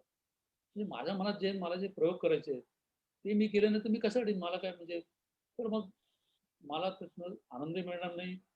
मी लोकांना आनंद मिळू शकणार नाही. आणि आज हम्म. जसं माझ्या कामाला एक म्हणजे लोकांना आवडतं किंवा जे एक व्हॅल्युएशन झालंय, ते कधीच झालंही नसतं.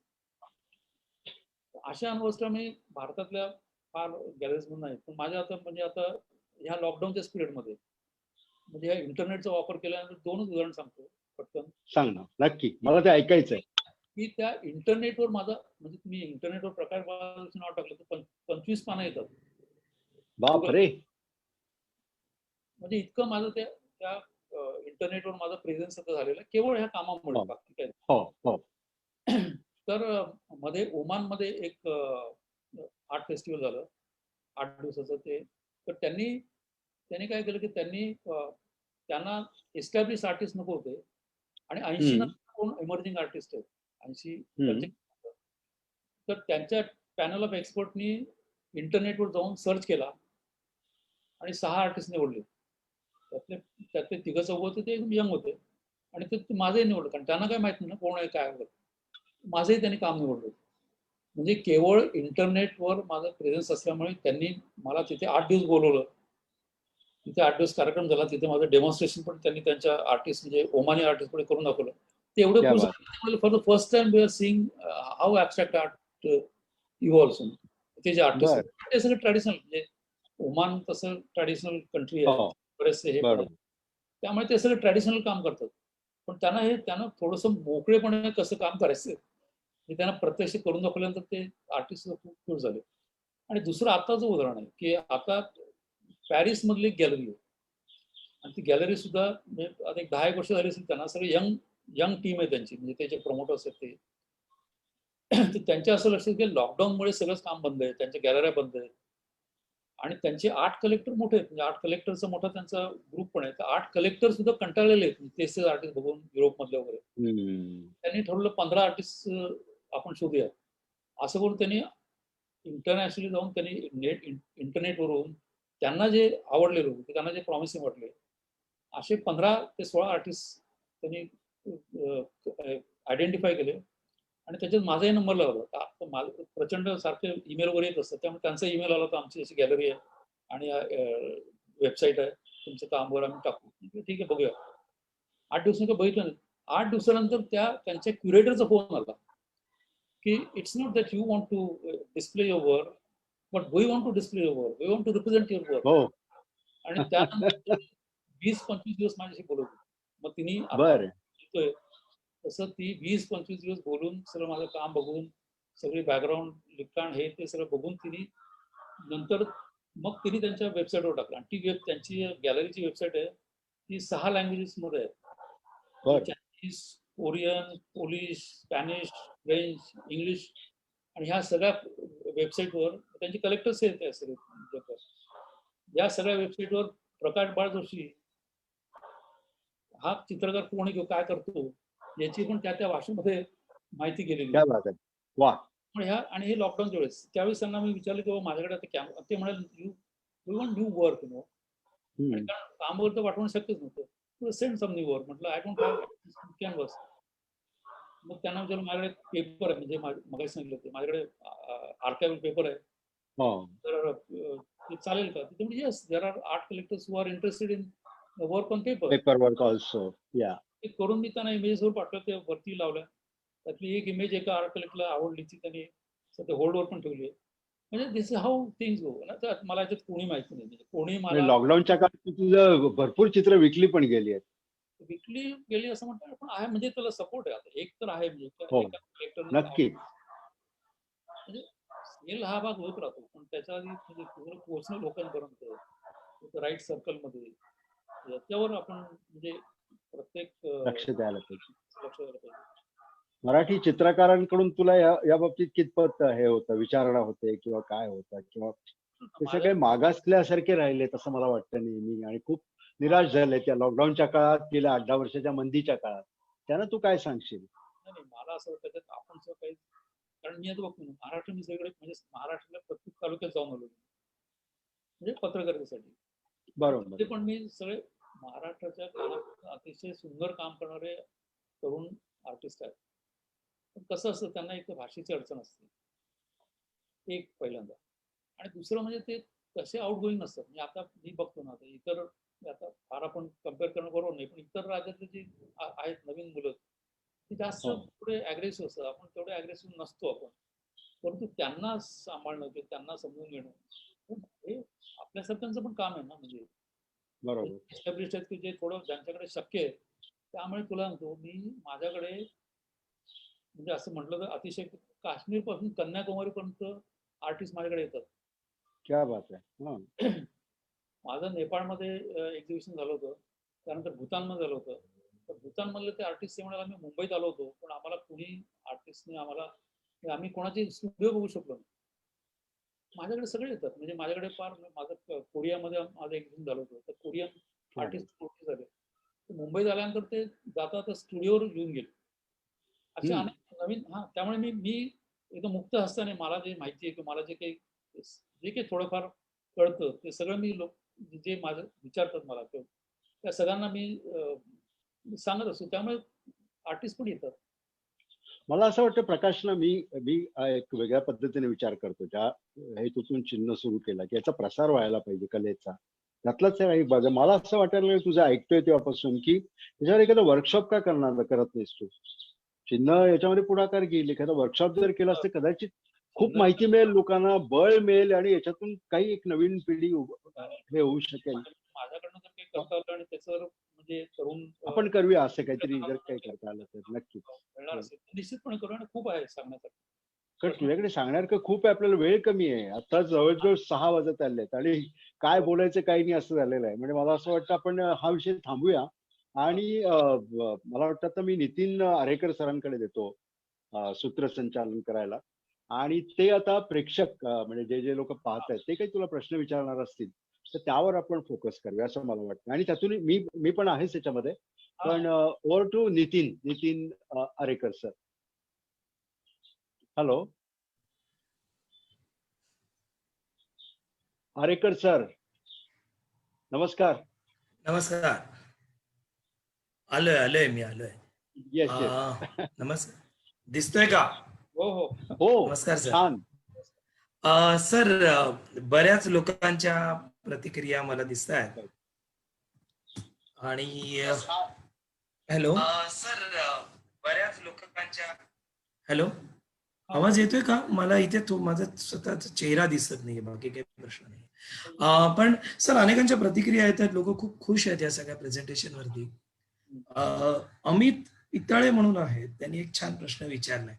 खरं म्हणजे तो प्रश्न अनेकांच्या मनामध्ये दडलेला असणार. Tell us about your short stories. Short stories म्हणजे राहू दे तिकडे. कथा सुद्धा आहेत ना, त्या सुद्धा प्रायोगिकच आहेत. म्हणजे आम्ही मराठीतच लिहिलाय, आणि मराठी भाषा, शब्द आणि त्यातले जे कॅरेक्टर्स आहेत त्या सगळ्यांचं असं एक म्हणजे उत्स्फूर्तपणे लिहितोय. त्याच्यासह कुठे प्लॉट नाही, म्हणजे कुठेही त्याची सुरुवात आणि मध्य आणि शेवटवर असं नाहीये त्या. तर त्याचं पुस्तक आता एक प्रकाश बालवंशी यांचं कथा नावाचं पुस्तक प्रसिद्ध केलंय महेश भारती यांनी. त्याला राज्य शासनाचा उत्कृष्ट साहित्याचा पुरस्कारही मिळाला. आणि असं वाटतं की त्या पुस्तकाचं इंग्रजी भाषांतरही झालेलं आहे. मिरर म्हणून रत्ना पब्लिकेशन आहे दिल्लीचं, त्यांनी त्याचं भाषांतर केलेलं आहे. आणि ह्या पुस्तकाचं हे भाषांतर कोणी केलं होतं सर? स्मिता करंदीकर म्हणून आहे, त्यांनी भाषांतर केलं. आणि या पुस्तकाचं गुजराती आणि हिंदी भाषांतर तयार आहे. फ्रेंच वा. आणि मल्याळम भाषांतर चालू आहे. ते क्या साधारण बात आहे. 4 भाषांमध्ये हे पुस्तक येईल. क्या बात आहे. वा. सर, मी स्वतः तुमचं अनेक वर्ष वाचन करत आलेलं. तुम्ही लिहिलेले तुमच्या कथा वाचलेल्या आहेत, तुमचे वर्तमानपत्रीय लेखन वाचलेलं आहे आणि तुमचं चित्रकलेचं काम बाकी मी फार थोडं बघितलं. सतीश नाईकांच्या मुळेच मला तिथे बघता आलं. माझ्या मनामध्ये एक प्रश्न असा पडलेला आहे की तुमच्यामध्ये 2 सृजनशील मन आहेत. एक सर्जनशील मन तुमचं जे आहे ते लिखाण करतं आणि दुसरं सर्जनशील मन जे आहे ते दोन्हीमध्ये कागद आहे. एकामध्ये पेन आणि शाई हे माध्यम आहे आणि दुसरीकडे रंग हे माध्यम आहे. तर ही 2 सर्जनशील मन तुमची एकमेकांशी कसा संवाद करतात? हा, ते चालू आहे त्यांचे एकमेकांशी. खरं म्हणजे त्यांचं द्वंद्वयुद्ध चालू असतं. हा हा. कधी कधी लिहिताना असं होतं की नाही, इथे शब्द सापडत नाहीत जी. किंवा जे काही मला सांगायचं ते शब्दात येत नाही. ते लिहिता लिहिता म्हणजे आता हे माझं गेटवे नावाचं पुस्तक आहे ते तसंच झालेलं आहे. म्हणजे ते माझं म्हणजे मुंबईचं जे काही आयुष्य मी बघितलं संबंध मुंबई फिरताना, ते थोडं 200-300 शब्दांमध्येच मी मांडायचं आणि ते शब्द लिहिता लिहिता केस सुद्धा करायचं. म्हणजे ते काही वेगळं असं केलं नाही. म्हणजे लेख लिहिला आणि लिहिला असं केलं नाही. ते एकत्रच प्रक्रिया होती. पण माझ्या असं लक्षात आलं की ज्या वेळेस मला माझे शब्द मला सापडत नाहीत किंवा मला जे शब्दात मांडायचे आणि म्हणजे बियॉन्ड रिझन, बियॉन्ड वर्ड्स असं जेव्हा मला जावंसं वाटतं, अनेक भावना अशा असतात की ज्या नाही शब्दामध्ये मांडता येत. तर त्यावेळेस मी कुठेतरी पेन्सिलचा आधार घेतो, पेनचा आधार घेतो आणि ते व्यक्त करायचा प्रयत्न करतो. गेल्या तर काही दिवस म्हणजे काही वर्षांमध्ये तर मी जवळजवळ नाही लिहिलंच नाहीये. हे सगळं माझं कॅनव्हासवर किंवा कागदावरच काम चालू आहे. त्यामुळे ती दोघांमध्ये होतं म्हणजे असं ठरवून होत नाही, पण ते सांगता येत नाही नेमकं. कारण ह्या एक फार प्रोसेस. सुंदर. Sorry sir. हा हा सर. हा सर. सर, दिनेश गुणे यांनी तुम्हाला फार सुंदर प्रश्न विचारलाय. पत्रकारिता आणि चित्रकारिता या 2 पैकी आपण कोणत्या विश्वामध्ये अधिक रमता असं तुम्हाला वाटतं? पण त्यांच्यात मी आणखीन एक ऍड करतो. पत्रकारिता, चित्रकारिता आणि सर्जनशील लेखक या तिघांच्यात तुम्ही कुठे जास्त रमलात? याच्यात मी सर्जनशील लेखक म्हणूनच म्हणजे अगदी मला आठवतं, मला जेव्हा समजायला लागलं तेव्हापासून माझ्या डोक्यात ते आहे. ते मी त्यावेळेस 7वी मध्ये होतो आणि 7वी मध्ये असताना ते महाराष्ट्र टाइम्सची एक घर ते शाळा नावाचे एक निबंध स्पर्धा होती. म्हणलं आपण भाग घेऊ. त्यावेळेस काही हे नव्हतं. मी सरळ उठलो, घरातनं शाळेपर्यंत गेलो, परत आलो आणि 300 शब्द लिहून काढले. तर हे जे ना हे आणि म्हणजे मला जर आता विचारायला सांगितलं तर 300 शब्दात मी माझ्या त्या इगतपुरी गावाचं जे वर्णन केलं, तर अख्खा गावाचा समाज पूर्ण ते गावाचं प्रतिबिंब त्या याच्यात म्हटलेलं मला आज जाणवतं. That is one of my best writing. परंतु पत्रकारिता म्हणजे आणि दुसरं एक माझं एक थोडंसं एक या सगळ्या प्रोसेसमध्ये मला असं वाटतं मी नेहमी कुठेतरी अलिप्त राहतो. मी पत्रकारिता केली, मी अख्ख्या संबंध एवढ्या सगळ्या समाजात वेगवेगळ्या चळवळींमध्ये अनेक ठिकाणी मोठमोठ्या लोकांमध्ये, सामान्य लोकांमध्ये म्हणजे इंदिरा गांधींपासून ते बिल क्लिंटन, ते विनोबा भावे, हे असं त्यांच्याबरोबर. पण ह्या सगळं करत असताना मी स्वतः कुठेतरी अलिप्त. मला असं वाटतं की आय एम एन आउटसाइडर. म्हणजे मी बसलोय कुठेतरी, कोणाची प्रेस कॉन्फरन्स चालली की मी ते लिहून घेतोय, परंतु माझ्या आतला कोणीतरी बाजूला उभं राहून ते सगळं बघतोय. क्या मलाही बात है. वा. कुठेतरी एक ती भावना जी आहे ना, ती भावना मला चित्र काढताना सुद्धा असं वाटतं की पेंटिंग करत असताना सुद्धा मला असं कधी कधी जाणवतं की काय तरी आय डोंट नो की मी स्वतःच आहे, पण मी बघतो स्वतः. म्हणजे it may appear very absurd or very schizophrenic, I don't know what. पण अशी एक कुठेतरी फिलिंग होती की अनेक अनुभव स्वतःचे म्हणजे व्यक्तिगत, म्हणजे अतिशय व्यक्तिगत पातळीवरचे अनुभव घेताना सुद्धा मी असं कुठेतरी बाजूला जाऊन मी स्वतःलाच ऑब्झर्व करतो आणि त्यातनं कुठेतरी हे ठिकाण वर होतं. सर एक मला पटकन पुशी रेगेंची कविता आठवली. पक्षी झाडावर जे गाणे गातो ते गाणे असते. हम्म. खरंय. बरोबर आहे ना? पण खरंय. पक्षी झाडावरती बसून गाणं गात असताना स्वतः त्या फांदीवरती बसून स्वतःचा जो तोल सांभाळतो, तसाच तोल चित्रकार, तसाच तोल पत्रकार, तसाच तोल तुमच्यातला लेखक सांभाळत असतो का हो? हो, थोडासा सांभाळतो निश्चितपणे. हं, म्हणजे हं. त्या म्हणजे त्या अलिप्ततेत सुद्धा कुठेतरी एक पण ते कसं आहे की ते ठरवून होत नाही आणि ते ते तुमचा अनुभव जो असतो त्या अनुभवातनं म्हणजे चालत चालत पुढे तुम्हाला ते ते भान येतं ते भान हं, हं. सुटतं. अनेक वेळा भान सुटलेलं सुद्धा आहे आणि त्यातनं मग अनेक कॉम्प्लेक्सिटीज निर्माण होतात राइट. कामामध्ये सुद्धा. पण या कॉम्प्लेक्सिटीवरती कसा मात करता तुम्ही? कॉम्प्लेक्सिटीवर मात करणं म्हणजे ते थोडंसं त्याला आध्यात्मिक म्हणता येईल किंवा म्हणता सुद्धा येणार नाही. तर म्हणजे त्या त्या पातळीवर म्हणजे मी आता जसं सांगितलं मी काल पण माझा एक इंटरव्ह्यू झाला त्याच्यात मी सांगितलं होतं की माझ्या ह्या सगळ्या याच्यामध्ये जे कृष्णमूर्ती जे आहे हं, जे हं. कृष्णमूर्तींचा माझ्या एकंदर या सगळ्या जडणघडणीमध्ये मग ते पत्रकार असेल चित्रकार असेल किंवा जे काय मी करतो त्याच्यामध्ये खूप मोठा भाग आहे. त्यांचं म्हणणं जे की you you experience and live the present म्हणजे नदी जशी वाहत असते ती हं, वाहायला हं, हं. ही नदी असं कोणाला दाखवत येत नाही कारण तुम्ही दाखवेपर्यंत ती पुढे गेलेली असते. सर थोडंसं मोठ्या आवाजात बोलाल का? 1-2 जणांच्या सूचना आहेत. सॉरी, तुमचा आणि आवाजच बारीक आहे, पण तो या माईकला कमी पडतोय. या आयसोलेशन मध्ये तर काय बोलायला कोण नाही त्यामुळे आणखीनच असं तर नदी आपण जसे म्हणतो की ही नदी आहे हे दाखवता येत नाही जी. कारण तुम्ही दाखवलं असं तोपर्यंत ते पुढे गेलेली असते. तसं माणसाचं पण असतं म्हणजे तुम्ही दाखवू शकत नाही हे आहे म्हणून पण त्या खरंय. तर ते जे कृष्णमूर्तींनी तुम्हाला हे सांगितलं की तुम्ही you live present. Right. Vijay school of art मध्ये त्यांची 8 दिवसाचं त्यांचं सेशन असायचं. हं. पूर्ण हां, सर. पूर्ण सेशन मी जे कृष्णमूर्तींचं त्यांना प्रत्यक्ष ऐकलं त्याचा पण कुठेतरी या सगळ्या याच्यामध्ये माझा थोडासा हे झाला. त्यामुळे ते कुठेतरी एक फिलॉसॉफिकल सुद्धा असा एक बेस असतो आणि त्यातनं ती कुठेतरी जी कॉन्ट्राडिक्शन्स असतात ती सांभाळणं जमलं तर प्रयत्न करतायत. जी. सर जान्हवी मुळे बीबीसीच्या पत्रकार आहेत, त्यांचा तुम्हाला प्रश्न आहे. पत्रकारांना कलेचं अंग असणं आजच्या टेक्नॉलॉजी ड्रिव्हन काळामध्ये जास्त गरजेचं आहे असं तुम्हाला वाटतं का? नाही नाही त्यांनी अतिशय फार मार्मिक प्रश्न विचारलाय. कारण राइट. असं आहे की आता हे जे येणारं म्हणजे माझा तो त्या कलेतला पण एक प्रोजेक्ट आहे आर्टिफिशियल इंटेलिजन्स. त्यामुळे येणाऱ्या काळामध्ये ते आर्टिफिशियल इंटेलिजन्स जे आहे ते आर्टिफिशियल इंटेलिजन्स तुमचं सगळं जीवन व्यापणार आहे. हं. म्हणजे आता ऑलरेडी त्यांनी सगळं बँकिंग सेक्टर त्यांनी ताब्यात घेतलेलं आहे तुमचं मेडिसिनचं ताब्यात घेतलेलं आहे.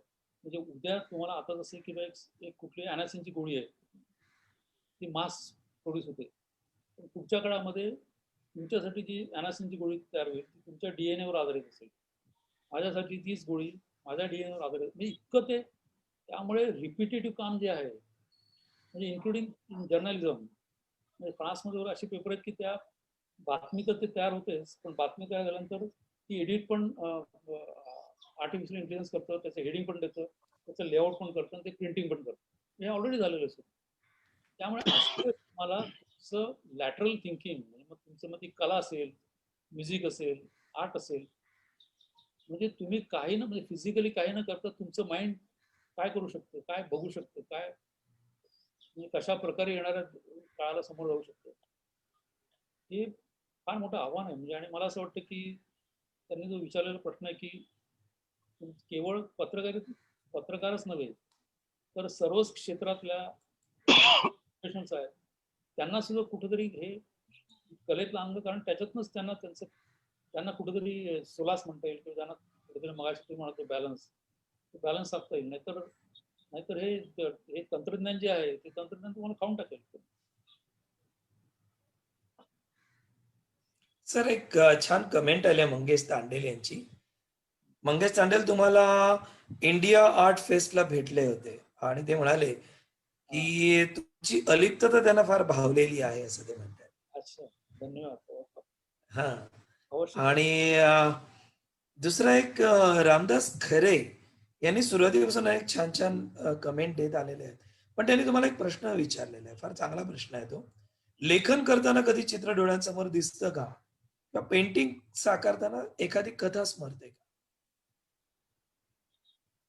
तसं नाही होत, पण माझं जर लिखाण जर बघितलं तुम्ही तर त्याच्यात म्हणजे मी अनेक प्रयोग जे केले त्याच्यामध्ये म्हणजे शब्दचित्र म्हणजे त्या शब्दांना कुठले नुसते शब्दांचे पुंजके टाकलेले आहेत आणि त्यातनं चित्र हा. उभं केलं.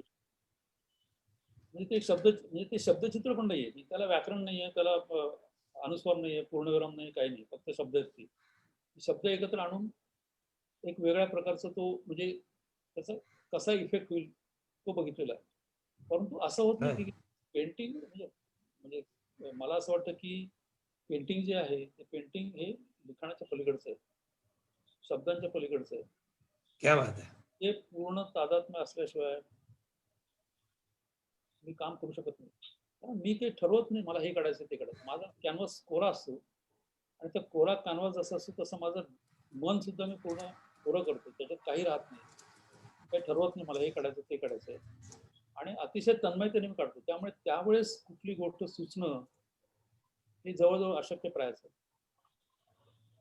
अच्छा सर, चित्रपट समीक्षक ज्येष्ठ चित्रपट समीक्षक अशोक राणे ऐकतात मुलाखत. अरे वा. अशोक राणे तुम्हाला प्रश्न विचारताय की तुम्ही कथा कधी एकटाकी पद्धतीने लिहिता का, आणि साधारण एक कथा लिहायला तुम्हाला किती वेळ लागतो?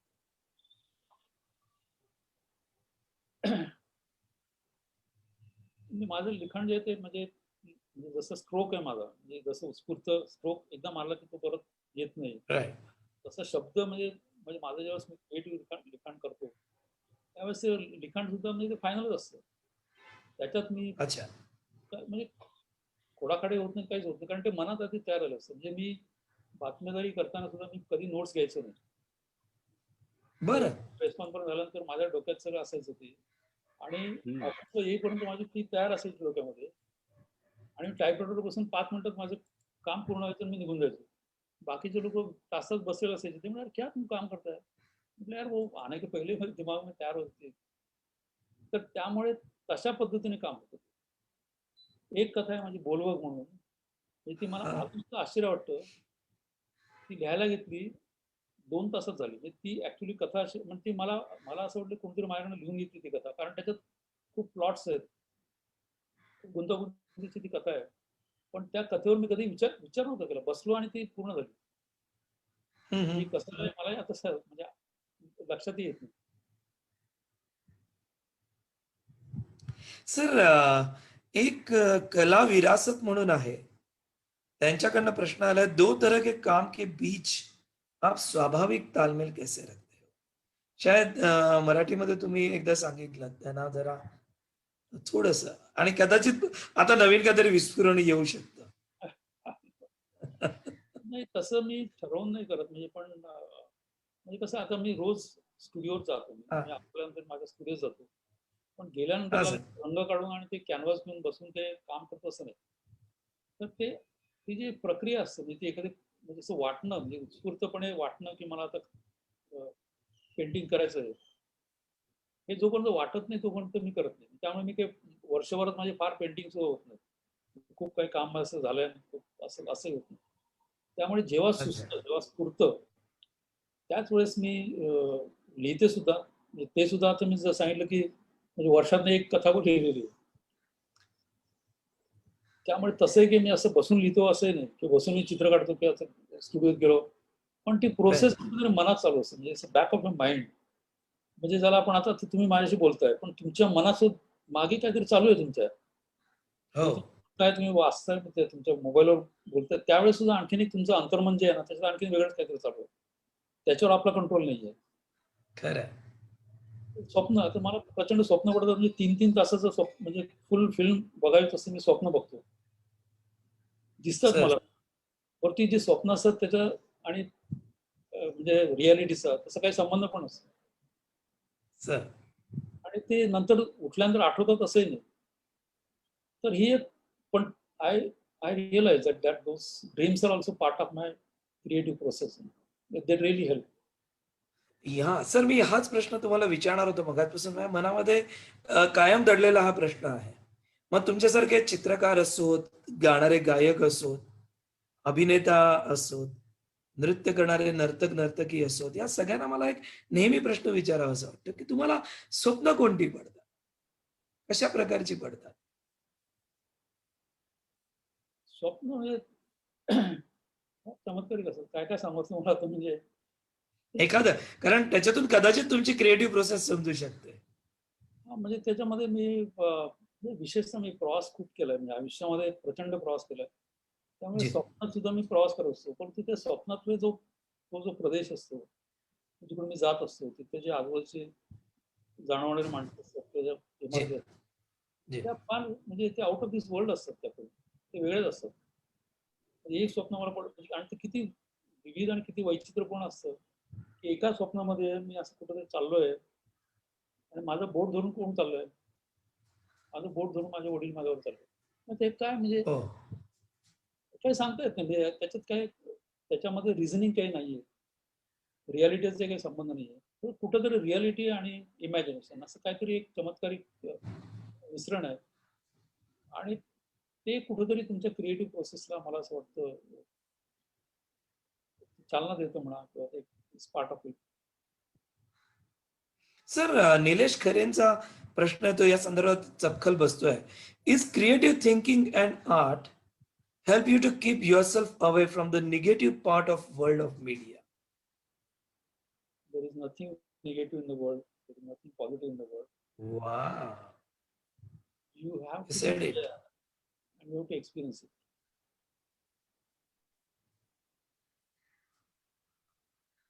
It's up to you.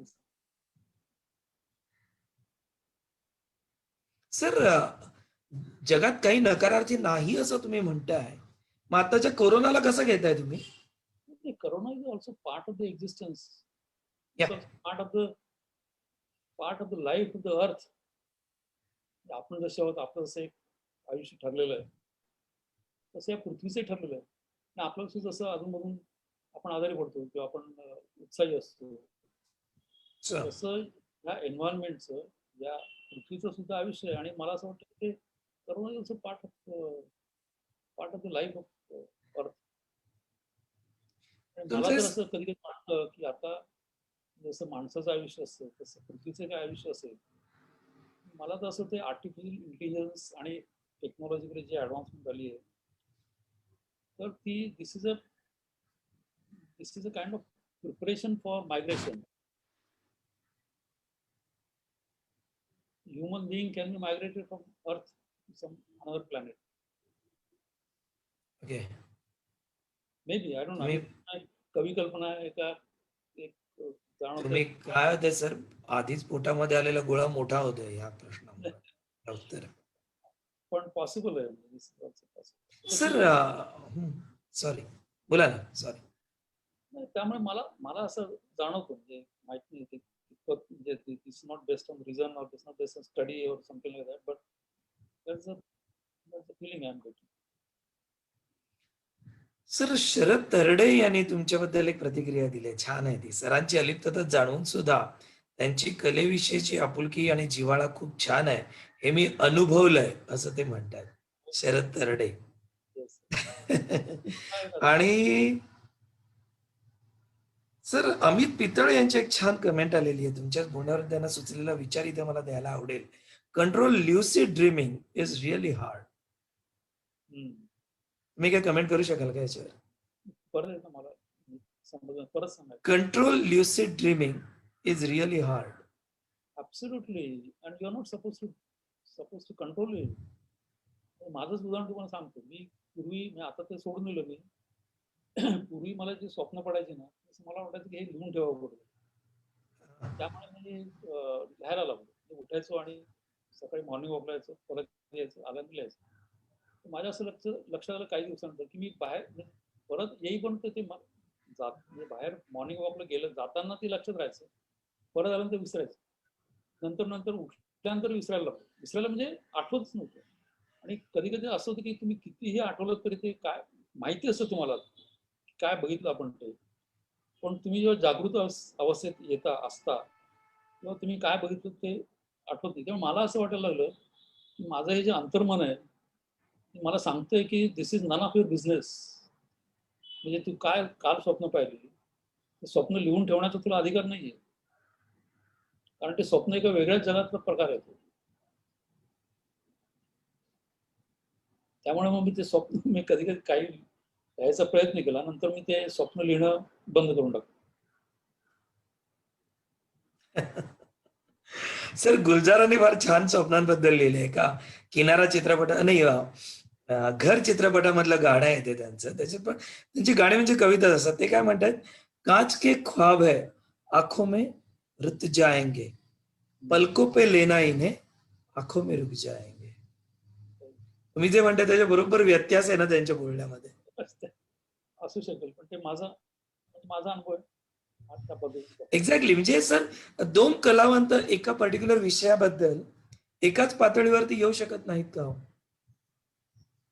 नाही, मी पातळी असं म्हणणार नाही, पण प्रत्येकाचे अनुभव असतात, बघणाऱ्यांचे अनुभव असतात. म्हणजे मी जेव्हा एखादं पेंटिंग करतो जी किंवा मांडतो, ते पेंटिंग बघताना मी काय काढलंय आणि तो ते painting is a public property ना, त्यामुळे ते बघायचा प्रत्येकाला अधिकार आहे.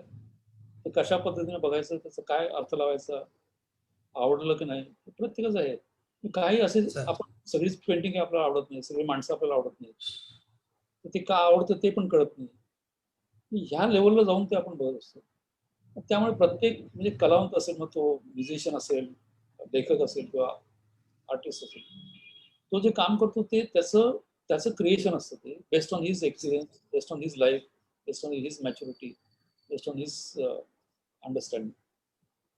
आणि ते सगळ्यांचं सारखं असेल असं नाही होऊ शकत. किंवा ते वेगळं असण्यामधूनच त्या कलेच्या कला विश्वाच्या सौंदर्याची गंमत आहे, नाही का? सर मला एक छोटा प्रश्न, सॉरी बोला ना सर, बोला ना, बोला. एक मोनालिसाचं आपण जर पेंटिंग घेतो, तर मोनालिसाची जी. पेंटिंग म्हणजे 100च्या वर पुस्तकं लिहिली, वेगळ्या पद्धतीने लोकांनी त्याचं परीक्षण केलं, त्याच्याविषयी काय वाटतं ते लिहिलं. त्यामुळे चांगल्या कलाकृतीचं पण तो एक म्हणजे असं की प्रत्येक आपापल्या ह्याच्याने ते बघू शकतो. सर या संदर्भामध्ये तुम्हाला एक प्रश्न विचारायचा आहे. म्हणजे अनेकांनी इथे चर्चा केलेली आहे, तुमच्या बोलण्यामधून पण तो माझी गप्पांमधनं एक विषय आला, तो म्हणजे गटबाजी जी असते, त्या गटबाजीबद्दल विचारणा केलेली आहे एक दोघांनी. आणि प्रश्न असा आहे त्याच्यातला की ही गटबाजी गॅलरीज मध्ये सुद्धा गटबाजी असते हो. काय नाही, करायचं अशा गोष्टींचं? देवाने ते आहे, ती परिस्थिती आहे.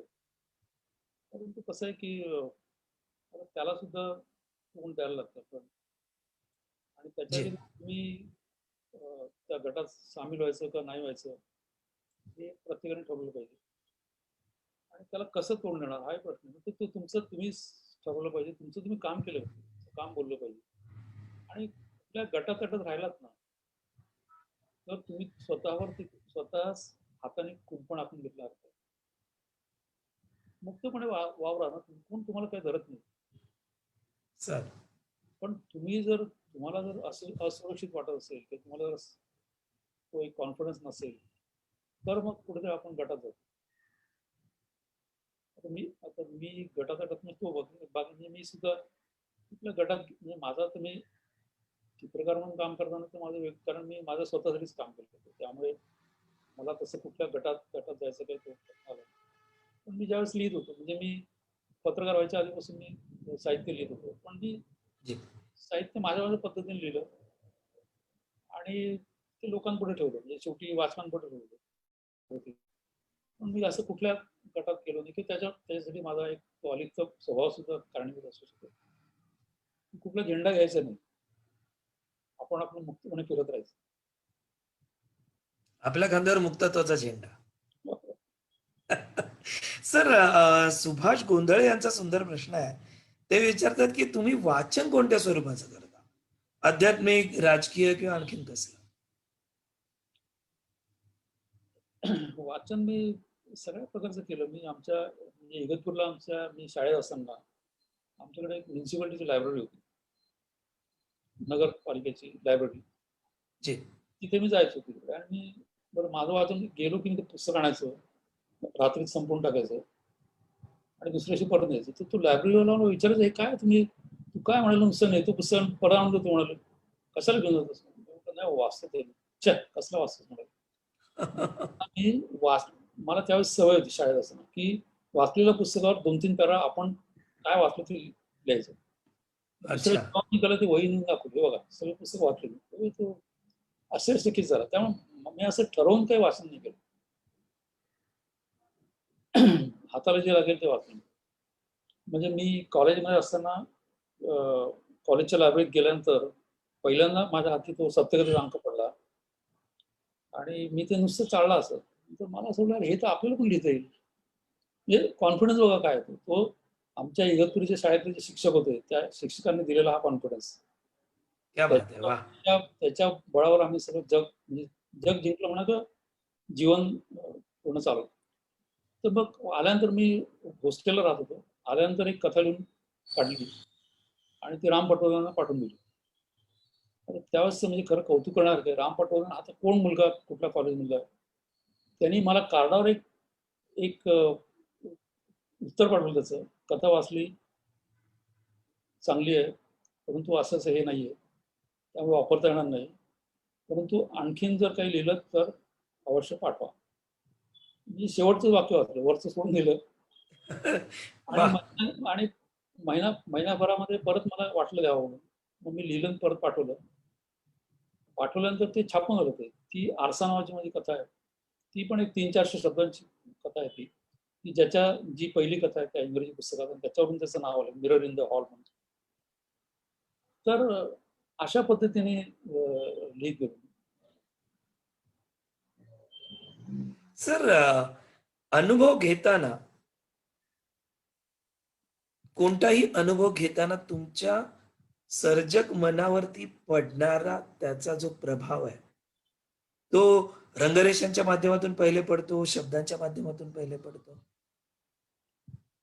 व्हिज्युअल मेमरी खूप स्ट्रॉंग आहे माझी. मला दृश्याच्या स्वरूपातच जास्त पडतो. म्हणून कोणतेही औपचारिक शिक्षण न घेता तुम्ही चित्रकार होऊ शकता. माहित नाही मला, पण ते एक आहे ते म्हणजे माझे हजारो लोक मी म्हणजे माझ्या व्यवसायामुळे रोज हजारो लोकांना भेटत होतो. जी. अक्षरशः हजारो लोक. तर माझ्या लक्षात ते चेहरे राहतात. पूर्वी चेहरे आणि नाव दोन्ही बरोबर म्हणजे लिंक व्हायचं. आता तर ते 10 वर्षांतर जरी तो माणूस 15 वर्षांतर भेटला तरी तो बरोबर ते चेहरा माझ्या लक्षात राहतो. आणि मग तो भेटला काय, कारण ती व्हिज्युअल मेमरी होती. या व्हिज्युअल मेमरीज त्रास नाही देत का हो कुठे? त्रास देतात ना, ते मधून मधून येत राहतात. आता इतका प्रवास केला, कुठे कुठे काहीतरी ते सगळं आठवत राहतं. म्हणजे एखादं फिल्म सुरू होईल तशी फिल्म सुरू होते. म्हणजे जसं आता मी मानसरोवर कैलासला गेलो होतो, तर मी ठरवलं की मी डोळे मिटून माझी पूर्ण ती यात्रा परत करू येऊ शकतो. व्हिज्युअली. सर, संगीत ऐकता तुम्ही? संगीत गायतोंडांच्यावरती किशोरी आमोणकरांचा खूप प्रभाव होता. ते तुम्हाला कुठे इन्स्पायरिंग वगैरे असतं का असं काही? माझं संगीत असं मी सगळं म्हणजे जसं वाचलं जे समोर असेल ते तसंच संगीत पण, म्हणजे जॅझ पासून ते क्लासिकल पासून ते हिंदी फिल्म्स सगळं ऐकत असं, पण असं ठरवून काय ऐकत नाही. तसं फार तुम्हाला क्लासिकल आवडतं का सिनेमा संगीत आवडतं का भावगीत आवडतात? आवडतं सगळं. म्हणजे तशी आवड नाही, म्हणजे असं असं हेच पाहिजे मला असं काही नाहीये. जी, जी. हा ते म्हणजे जसं मगाशी सांगितलं की जे आहे ते तुम्ही अनुभवलं पाहिजे तुमच्या आजूबाजूला. सर, अनेक प्रश्न येतात. एक शेवटचा प्रश्न फक्त शरद तरडे यांचा घेतो आणि मग आपण मी तुमचा निरोप घेतो. सतीश नाईक समारोप करतील. तुम्ही अमूर्त चित्र काढताना चित्रच तुमचा चित्रकार म्हणून वापर करता का हो? शरद तरडे यांचा प्रश्न आहे. हा चित्र ते वापर करतं म्हणजे ते फार पॉवरफुल असतं. सांगायचं की थांबायचं तेही ते चित्रच सांगतं. नाही तर आपल्या असं लक्षात प्रत्येक तुम्हाला तेवढी तुमचं संवेदनाशील मन पाहिजे. तर तुमचं चित्र तुमच्याशी जेव्हा जन्माला येते तेव्हा ते बोलत असतं आणि ते कुठेतरी सांगतं पण तुम्हाला की आता थांब, पण ते ऐकू आलं पाहिजे. तर मग त्यामुळे ते म्हणतात ते बरोबर आहे. तसं ते चित्र सुद्धा तुम्हाला डिक्टेट करतं. खरंय सर. आपले अनुभव, आपली सर्जकता आपल्याला डिक्टेट करत असते. पण काही वेळेला वेळेची बंधनं असतात. ती या रंगत जाणाऱ्या गप्पांना आणि प्रश्नांना कुठेतरी थांबवतात. सर तुम्ही अनेकांचे प्रश्न अनेक आहेत. मी तुमच्याकडे ते प्रश्न पाठवू आम्ही नक्की. हो. तर रवींद्र अडावतकर यांची कमेंट देऊन मग मी तुमचा निरोप घेतो. अडावतकर म्हणतात, प्रकाश सर आमचे इगतपुरीचे सख्खे शेजारी आहेत आणि सर्वसमावेशक आहेत. अडावकरांचे वडील हे आमचे ड्रॉइंग जी. टीचर हो. होते. अच्छा. आणि आमच्या शाळेमध्ये ड्रॉइंगचा एक वेगळा क्लास होता. छोटे असे बाक असायचे चौकोनी. तर त्याच्यावर ते शिकवायचे आम्हाला, हे काढा म्हणून. आणि त्यांनी मला अतिशय पट्टीने मारलेलं आहे. तर ते सांगायचे, मी त्याच्या पुढे जायचो आणि काहीतरी काढायचं. ते म्हणे, हे काय अच्छा. चालवलंय असं? तू सांगितलं तेवढं काढणं हे नाही असं आहे. पण तू स्वतःच म्हणजे एक मुक्त असताना काढायचा जो प्रयत्न असायचा, त्यांनी ते शिकवलं. त्यामुळे पण खूप म्हणजे I am grateful to him. First drawing teacher. Great.